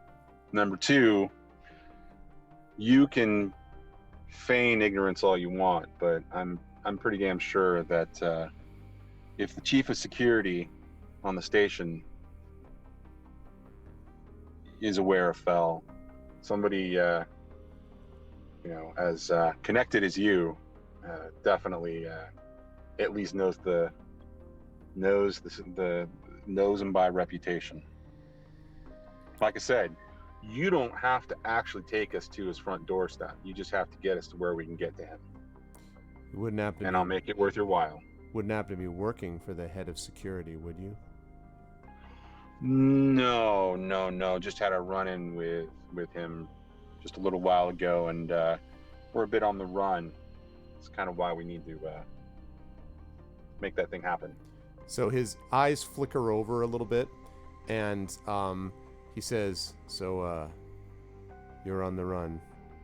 You and the singer over there," and he points at Kaz, and the cheese merchant, and kind of points at the silken hammer. Okay. You're on the run. Yeah, try the Munster. It's actually really good. It pairs really well with the crackers that she's got going on. That hammer that's serving as a cheese splatter. Make a deception. By the way, I won't actually. Yeah, go ahead. I won't be the one making sure that you fall if you call security. That's her responsibility.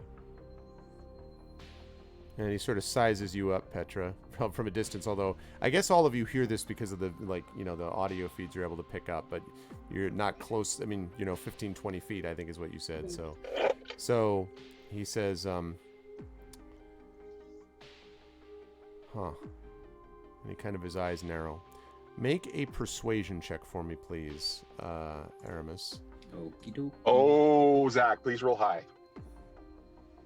Persuasion is one of your strong suits. And I do want to point out, chat, inspirations are things that exist in the world and in our game. And, it's middle of the month, so... Can I look intimidating in order to back him up? Sure, if you want. Is there something specific that you're looking for to do? I have a high intimidation is mainly... I'm sort of like pulling myself up and just sort of raising an eyebrow and leveling a cold, steely gaze at him. Over the Swiss Maybe cheese chewing rind. on some Munster. I was just going to say, over the cheese. You take one of the blocks of cheese and you bite into it like you bite into his hand. I had this image of you looking through one of the holes of the Swiss cheese, just like, It's not the most intimidating look that anyone has ever seen, but at least I didn't fumble. So that's you need a confusion skill. I just want to cause confusion. Can you use yours? Of course, Mrs. Dunsel. You have yours left over from Channel Inspirations. You could use yours, Mrs. Dunsel. And you don't have to, Mrs. Dunsel. You can save it, too, if you want. But yes, you could. This was a Channel Inspiration-based. Shadow's saying they only have one. I don't blame you. If we've needed them when characters are about to die, so it's true. I don't think this is that bad. That's true. Save it for a non. But if you have one and would like to use it, So yeah, so it's up to you. I'll wait just a few seconds to see if anyone's going to use that. Or But we are the A team. I mean, we defined that at last. We hour are, so yeah. we are. Yeah, you were the A proved team. it. I know. Yes. The what was it over? Was it over $1,000 raised? I think in on the our first, yeah, show alone? 1,500. I think Yeah. it was crazy. Yeah, I think we actually 1,500. Yeah. We kicked their asses. Yeah, no, it's. I mean, Rob. Listen, Rob was just sort of like, it's like we're still the A team, but it just didn't have the same, Yeah. bite after that happened. So Mrs. Dunsel is okay. Does that mean you're using it, not using it? Just let me know, because I don't want to. Waits for That's the funny. moment. Waits to see. Waits for the awesome response. And the answer is phrased in the form of a question. You should save for a more dramatic moment. I like the Jeopardy theme applies here. It does. Okay. All right. It's been playing in my mind. Hey, what's up, Nonstop? Okay. All right. All right. I'm just gonna make the roll. Roll. Make the one. roll. Not using it. Okay. Got it. All right. Oh. Oh. Not Big old 7. So, The good news is the other roll is a 10, so it wouldn't have helped very yeah, much. exactly. So he's like, look, I don't entirely know who you are, and I think it's quite possible that you're relatively harmless. And I appreciate the fact that you've come to me, but I don't need extra heat right now. And right now, especially, the station's kind of on edge. Things are a little bit crazy of late. So I can't bring you down there, but... And he looks behind him, he says, there is a way. And for a few Hubel, I'd be willing to give you that alternate method. I gotta tell you, though, it's risky, but I've seen it done. In fact, I did it myself once.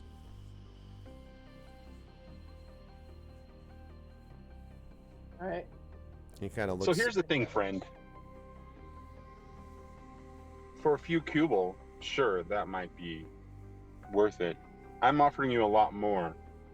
I'm offering you all the Cubal that the heroes of the Bastion were given in exchange for that. The heroes of the Bastion. But you gotta clean the money, friend.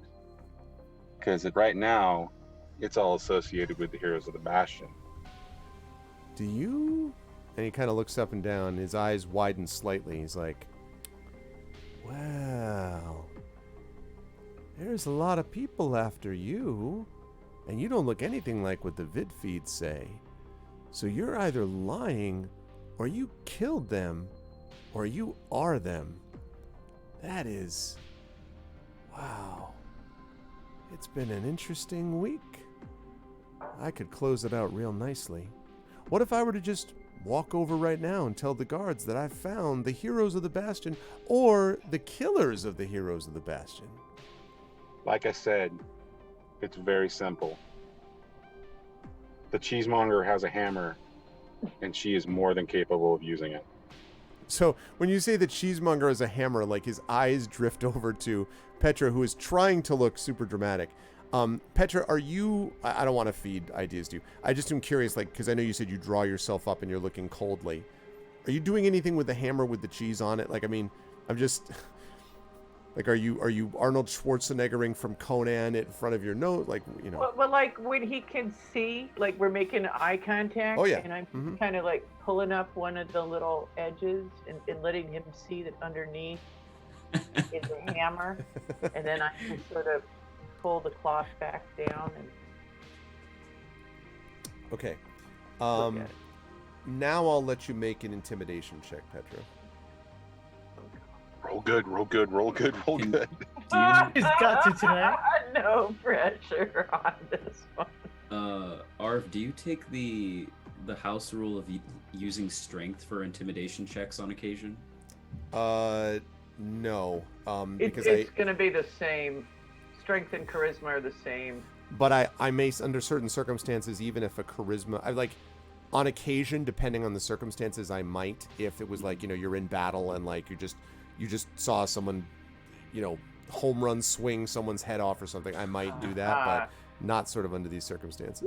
Okay, Well, how is a frickin' 20? that's good. So Holy crap! yeah, so not natural, but still. Not natural. So he kind of looks, and he kind of looks back at you, and he's like,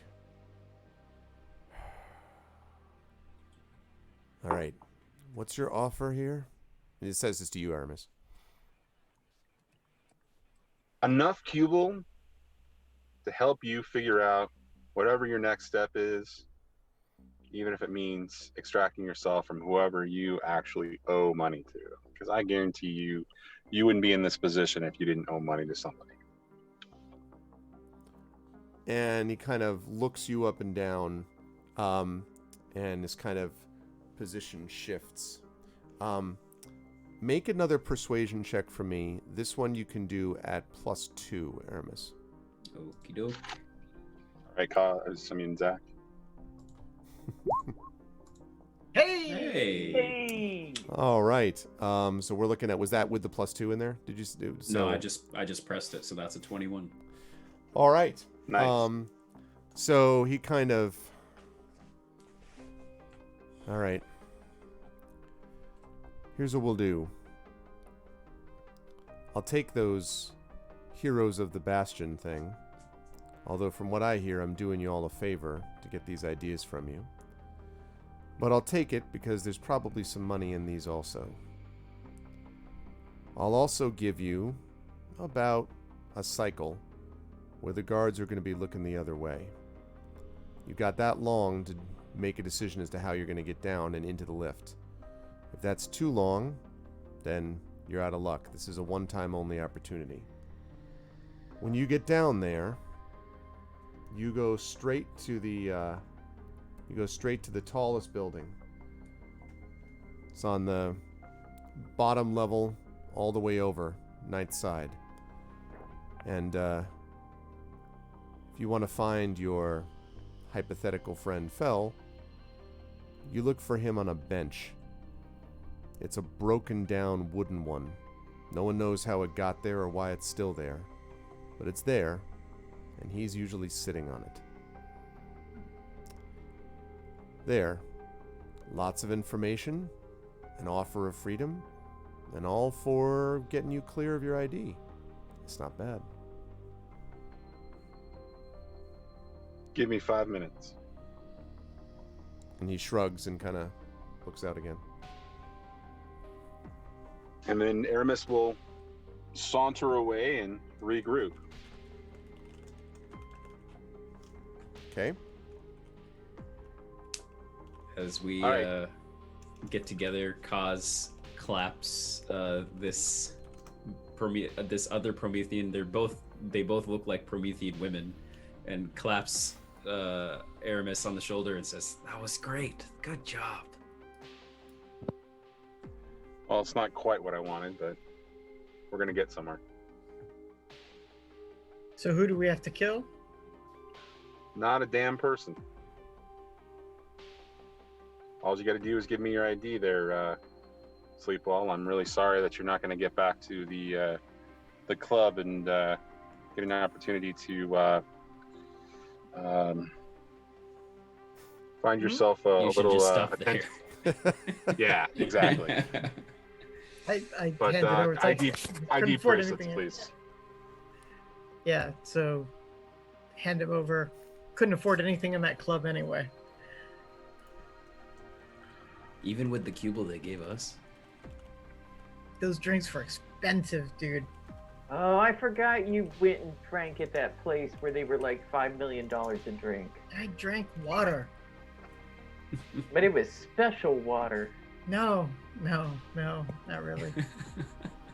All right. While I figure out what distraction he's going to do, you guys figure out how we're going to get into the elevator once the guards are distracted. It depends on what he means by distracted. Like, are they going to leave their position? Are they going to look the other way? Are they going to run in fear? Like, what is it? What is happening? That's what I'm going to find out. We'll think of something, but it might change depending on what he does. All right. Well, I take the 4 bracelets, and I walk back up to our friend who we didn't get a name for, And I'm going to ask him, all right, holding them in front of him, dangling the bracelets in front of him, what's the distraction? And he says, it'll be enough to get them away from the lift. The doors are open. They go up and down every couple of cycles. Right now, about 30 seconds from now, those doors are going to open. People are going to come out from down below, and they're going to fill some new people on. There's no real line for it. It's first come, first serve.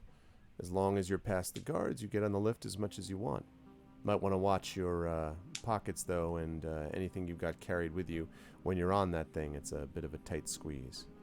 Not much, distancing socially from each other inside there.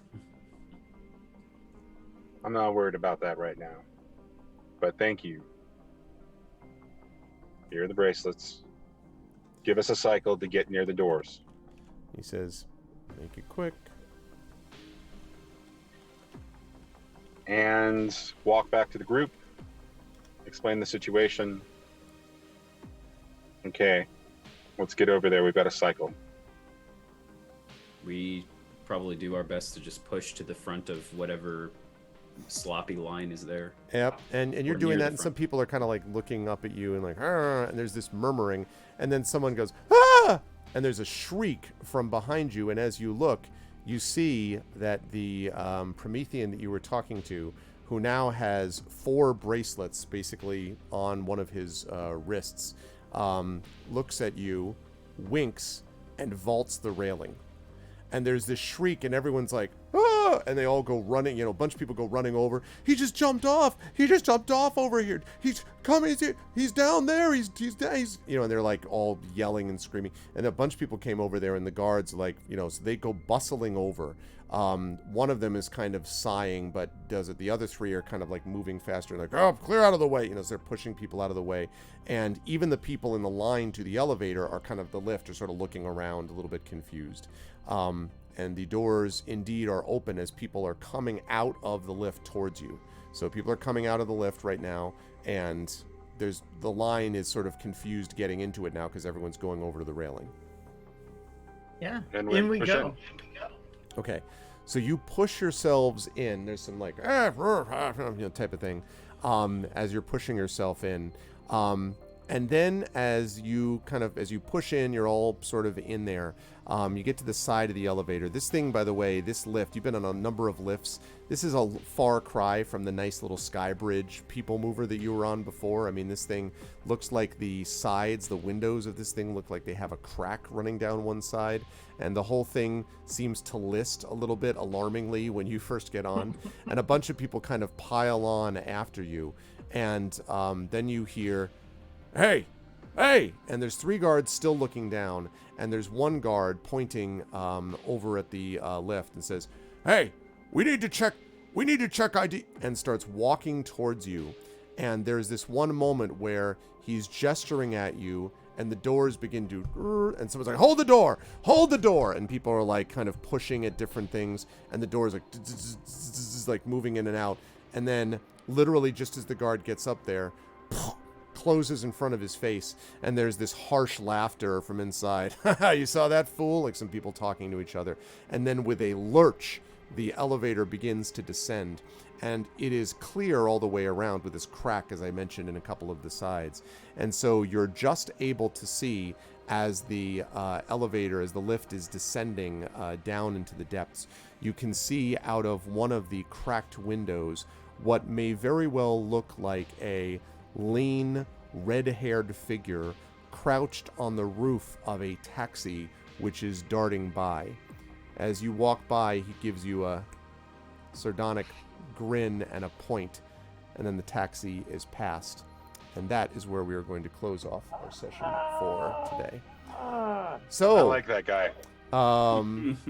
So the party is making its way down. Well, I would say that the plot has thickened quite a bit, people. I would say that we got some stuff going on, and I'll tell you what. If you had on your bingo card that the Esper crew was going to dress up as a combination of Farscape, Billie Eilish, security officers, and a cheesemonger, I'm not sure that would have all fit in kind of the mix, nor that you would intimidate with cheese, you know.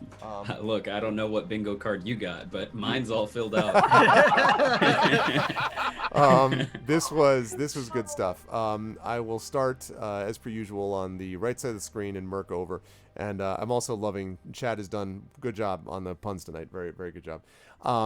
Zach, it was fun to see Kaz doing some stuff, and the best visual for me is where you're just sort of like, so this green hair and then like this luxurious purple suit followed up by the "Let's all be street cleaners" from Petra just really cracked me up. I was really loving that, but it was fun to see all that kind of play out, and you all have been using this alter self, disguise self, versions of that much more in this campaign than I might have expected. So how'd you feel about tonight? Where will lovely folks see you next? Well, we keep getting put in situations where we gotta hide and sneak and run and get caught by people that we thought we could trust.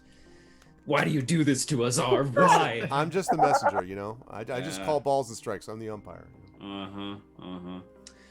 Well, I had a lot of fun tonight.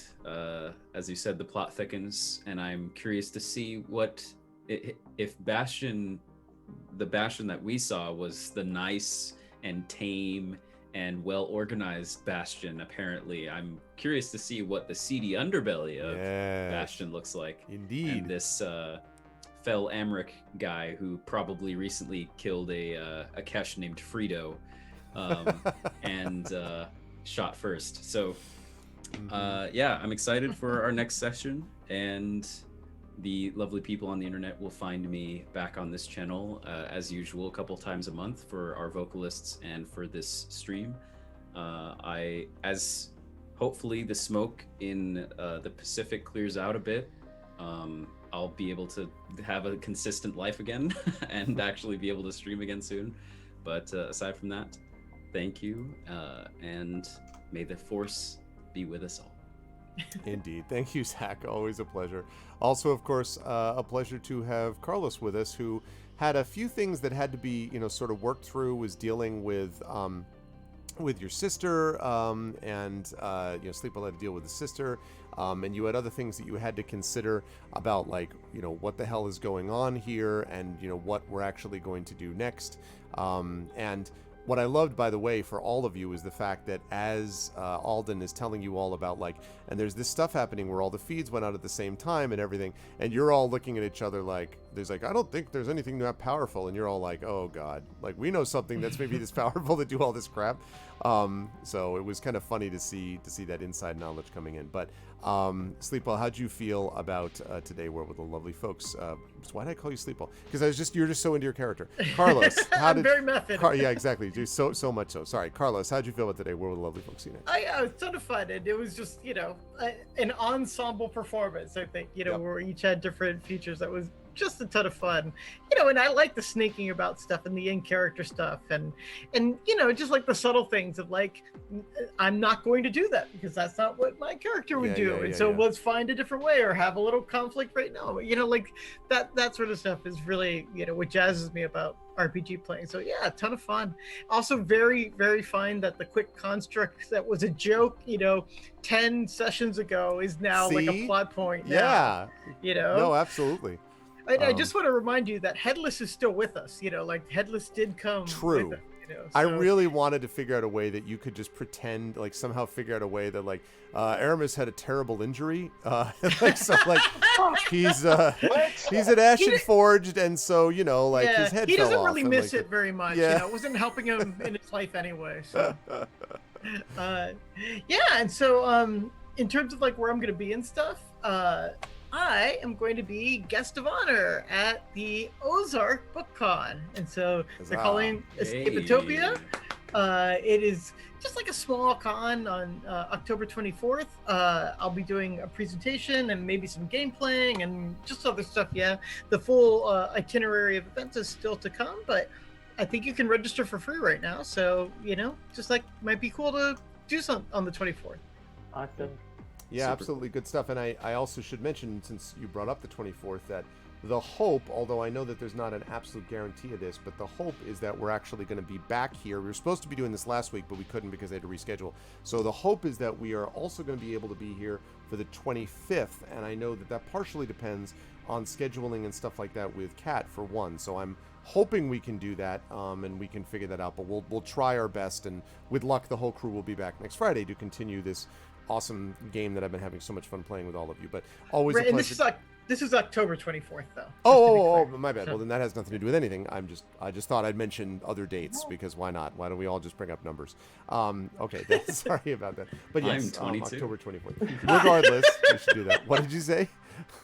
What did you say? Nothing. I didn't say anything. Don't rub it in, Zach. Oh man. It is always a pleasure though to have Carlos with us. Thank you, my friend. Thank you. Also, always a pleasure to have Kat with us. Yeah, Kat, my favorite image clearly was, you walking along holding your hammer aloft with, Cheese. the vengeance of Ragnarok in my mind, but with cheese on it. And so, I mean, that's all good, I will say I'm really happy that Petra's food thing has yielded this sort of role play, and that I'm very happy that my cheese has brought joy Yes. to everyone's hearts this evening. Yeah, I thought this is a fun session. I mean, we always have a good time, and one of the things I love about the fact that this is our 50th session is we have lots of in-jokes, and we have a good time. Yeah. Where can you find me? I am going to be at the Pacific Northwest Writers Association on, just a week. I will be at Come On Influence in early October. I will be at ringoffire.com in early October. It's such a weird world because you can be in London in the morning and then Atlanta in the evening, and it's kind of cool. Yeah. So yeah, I'm all over the place this coming month. And I have a book coming out. Can I mention Please. Yeah. Please do. So I have a book coming out the 22nd of September. It is a joint project that I did with Harry Turtledove and James Morrow. It's called And the Last Trump Shall Sound. Harry's is very serious. Jim's is hysterically funny, and mine is just plain depressing as fuck. So feel free. Outstanding.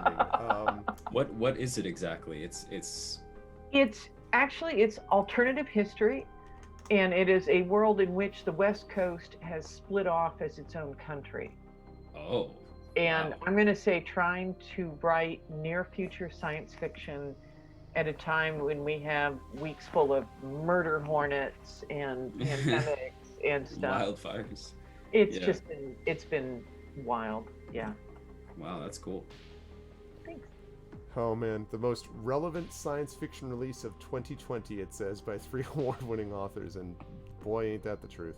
Well, I'm going to say Jim Morrow's is hysterically funny, and if you've ever wanted to see a gibberish spouting animatronic Trump in literature, this is the book for it. I mean, I heard at ReaderCon some years ago Jim do a hysterical reading of Slouching Towards Hiroshima, and Oh, God. and it is very, very funny. Yeah. And his work, I mean, in general, is very funny. So He's hysterical. Yeah. So that's that's great, and it is a set. It's funny. I mean, everybody is in the same thing.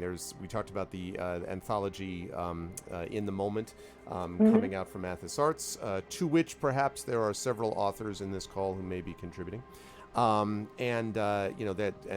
there's going to be they're setting up the Kickstarter for that, and that also feels a lot of people just want to write topical, timely stuff that is of the right now. I think because of this urgency of the moment, I think everyone has that sense no matter how it's being done. So I'm glad it's being managed in multiple ways, including this way. So listen, anything that involves Harry Turtledove, James Morrow, and Cat Rambo is a legit work that needs to be looked at. Although I don't know that I can handle that cover. I'm just telling you right now, like that. Oh, that cover I is can't. a scream. I found out something about the original piece because it's based on that Grant Wood American Gothic, I did not realize that was not a husband and wife. That's a father and daughter. Oh, that's Which really makes it even creepier. Oh my Yes. God. That wow. Yeah, I did not know that. That is super creepy. There you Anyway, it is always a pleasure to have Kat with us. You should definitely check that out, and thank you, Kat, very much as always. And last but certainly not least, despite the fact that the internet continues to be a struggle and all that kind of stuff, Johnny fights through all of it, and we end up with what we ended up with today, including a really interesting. I did not think that we were going to be tapping into Dickensian London. You know how to get me to listen. I'll tell you what. Anytime Charles Dickens gets brought up in any capacity, I immediately am all ears. But that actually led to a very interesting sort of last few minutes RP that I wasn't sure was going to happen. So good stuff there. Johnny, how did you feel about today? Where will the lovely folks see you next? I'm always surprised where we actually end up in this this particular game, especially after 50 episodes and so many in jokes and so much good time. Yeah, that was a lot of fun, and it seemed like a really fun opportunity for an alternative way of trying to bribe or sneak our way directly by those guys. I figured the idea of having some sort of street urchin or a street punk helping us out made the most sense. But I know I had a really good time, and I want to say thank you to Zac for manning the character sheet for me, because I was really stressing about that particular part and not being able to see the roles. But so all good. Like Zac, I've been kind of displaced and having difficulty because of the fires in California. And specifically for me, it's been about not just the fires themselves, but the air quality. So I am looking forward to life getting back to normal. I was originally going to be coming back to streaming in the last month. That's been put on hold because of the fires and the air and everything else. So there is a plan in place coming very, very soon. So I should be returning to my own channel in the next couple of weeks. And Awesome. I will clue you guys in as soon as I know what the firm date is on that. So other than that, that's about it for me. Good stuff. Thank you, Johnny. And let me just add a thank you to the members of this crew. Whoever was happening to play on this day when these situations in the real world happened would have heard the same spiel and would have been asked to either contribute or not contribute as they did. But I really appreciated the thoughtful responses that everyone had. And it's a reminder, chat, that coming from a variety of different backgrounds and different sort of skill sets and things that we all engage in, that every one of us, the five of us, are all committing to doing what we can to fight and hopefully do so in a reasonably optimistic way through the games we play and through the lives that we live. And I hope that you can look at all of us and go, we're not giving up and you shouldn't either. And so I want to thank Johnny and Kat and Carlos and Zac for being good players, wonderful players, great players, and good people. And thank you for so far playing 50 sessions of this amazing game with me. It has been a great pleasure, and I can't wait to see how things go as we continue. I will hopefully see everyone next week, but until then, chat can get thank you, Greg. Yeah. I wanted to beat Carlos to it. Thank you, Greg. Thank you, Greg. My Thank you, pleasure. Greg. Thank you all very much. Chat, we get some love for the wonderful players, and I will see you lovely folks very Thank soon. you, chat. Yeah, thanks, chat. Thanks for watching, thank you, everybody. everyone. Always a pleasure. Bye for now. All right. So good stuff, and I meant that. I mean, this is it's tough. The feeling sometimes is, I mean, I literally found out about that just as I was, in the midst of kind of getting started for my final prep on this, and I was just kind of like, well, crap, like I don't, like, I'm not feeling great about, like, all right, well, let's just, go play a game then, and but as is always the case, this is really important, not so much because this way we forget, but I think more that we remember, more that we remember what matters, that we remember why we care, and that we remember the importance of sticking together as a community. And so I want to thank again everyone for watching and everyone for being a part of this. And I want to remind everybody again about what I said at the beginning and what these lovely people said in their own very thoughtful words and ways. And that is that it is necessary that we need to continue to fight. And that begins by calling your senators. It begins, if you live in the U.S., it begins by making clear, whether they're blue or red state, that they have to hold the line. That it's critically important now that we hold the line on fascism, and that's what we're trying to prevent. And it's critically important as well that you get registered to vote. No, voting is not enough. Voting is not the only thing, but it is the most critical thing that needs to be done. If you haven't early voted already and you can do so with even vague amounts of safety, then you need to do so. If you can't vote safely in person, but you can vote safely through absentee ballots or the like, then you need to find out how to do that immediately. We are still, 40 plus days out from the election. So, you need to get information out and find out about it and make a plan right now, because it's going to be that important. Now of all times, it's going to be that important that we do this. So please make sure, go to vote.org, where you can find details about your own individual state, how you can vote and how you can register for it, and see about the importance of getting organized and sticking together. Lastly, I want to encourage everyone again. I want to remind you all, vote 10 times. No. We are not the ones who cheat, Dragon. That's the problem, right? It's always the other side projecting about cheating. No, don't vote 10 times. Just vote once and with full fervor, but make sure that your vote is counted. And by that, I mean make sure that you have the best possible plan. And I know you're kidding, but yeah. Lastly, and this is the most important thing, do not give in. I've been saying this on Twitter, and I've been talking about this on Discord. The easiest thing is to give in to an easy cynicism that says none of it matters and the fix is in. As I've said many times, if the fix was in and your vote didn't matter, they wouldn't be trying so hard to suppress it. They wouldn't be doing that if your vote didn't matter. So now is the time. Make sure that you're ready. Make sure you have yourself together. And we have to come together and vote to get this person out of office. And we have to make sure that we let our representatives know that we're doing that and why. If the pressure is kept on, we can get through this together, but the pressure has to be kept on. This is a very serious moment, and I won't sugarcoat it. This is a very, very serious moment in our history.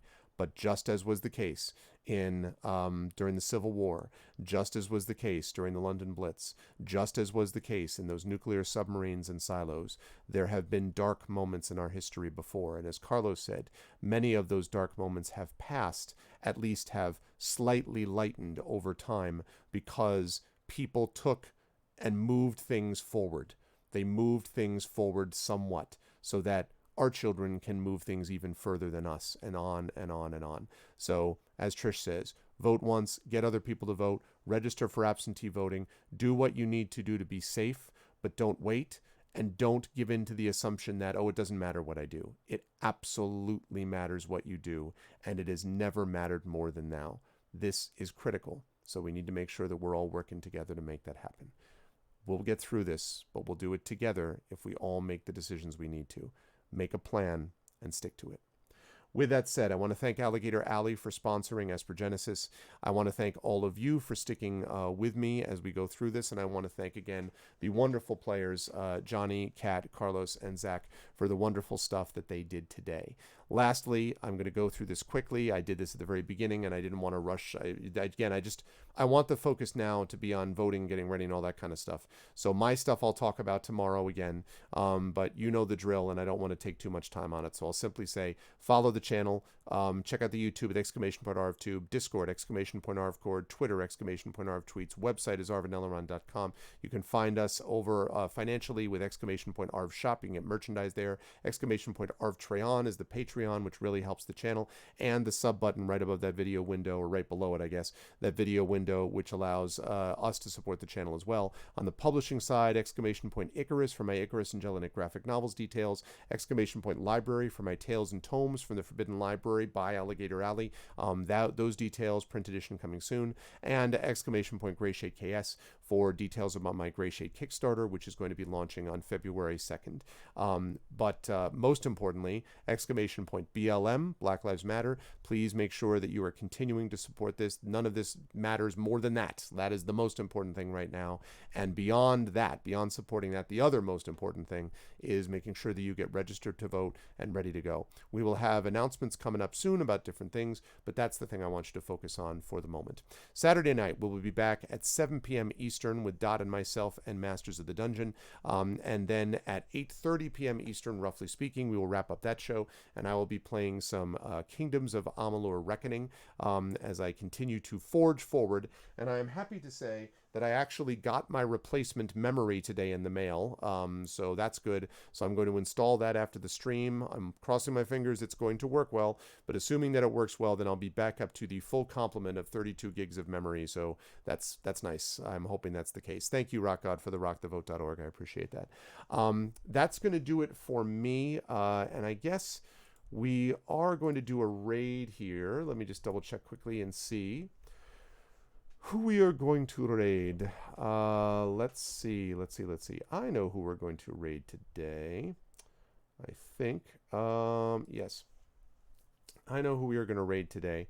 So, as I move over to this, when we go over to do that raid, remember that we've got stuff. Let's see. Oh, very cool. I was just looking at this stuff. Got it. Cool.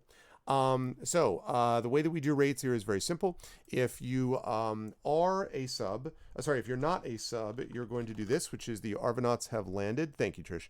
64 or bust, exactly. Well, I think this is 30.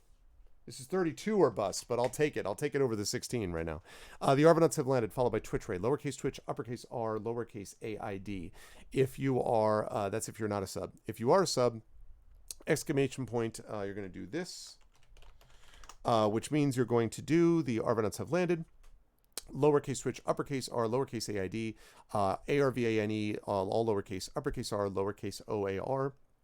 If you are a sub, then you're going to do that after you were brought over auto-magically to the person that we're going to be raiding. I want to thank the wonderful folks who made this an awesome stream today. Thank you to my wonderful mods, Rudenel, Dragonspear, Rock God, Shadowed Mage, and Coven Guy. Thank you so much to my subs, Rudenel, Dragonspear, Rock God, Shadowed Mage. Thank you so much to Nonstop, to Arenth, to Mrs. Dunsel, to Trishy Mats. As always, I appreciate it. Thank you so much to my viewers, Admiral KK, Amanda Gedden, another GT viewer, Axeman. Thank you, of course, to Cat Rambo, to Club Penguin Veteran, to Commander Root. Let's Do This streamer, totally not a bot. Lurks, also totally not a bot. Thank you to Remistino. Thank you to Taishente. Thank you to Tui Adios 2225. Thank you to you, Christensen, and thank you to Virgo Praz. Thank you all so very much for being here, and please spread the word about the show. I'm hoping we can have a really great turnout tomorrow for Masters of the Dungeon and for and of course for Kingdoms of Amalur following it. And don't forget, Sunday we've got the next installment of Sound Clash: The Clampdown coming up as well, so we've got that stuff on the way.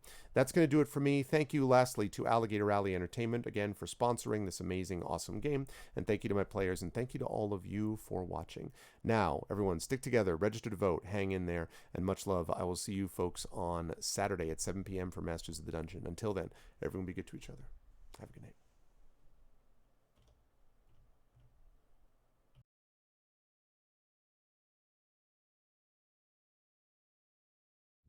When I was a child, I talked like a child. I thought like a child. I reasoned like a child.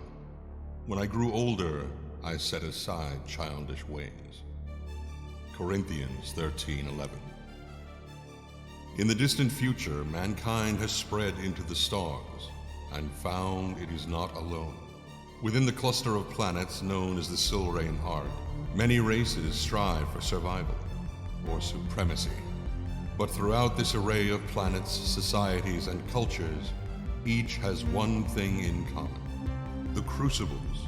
Scattered throughout the galaxy, each moon-sized structure contains a core of raw sorin, a form of mysterious energy used to power ships, cities, and sometimes the warping of the fabric of reality itself.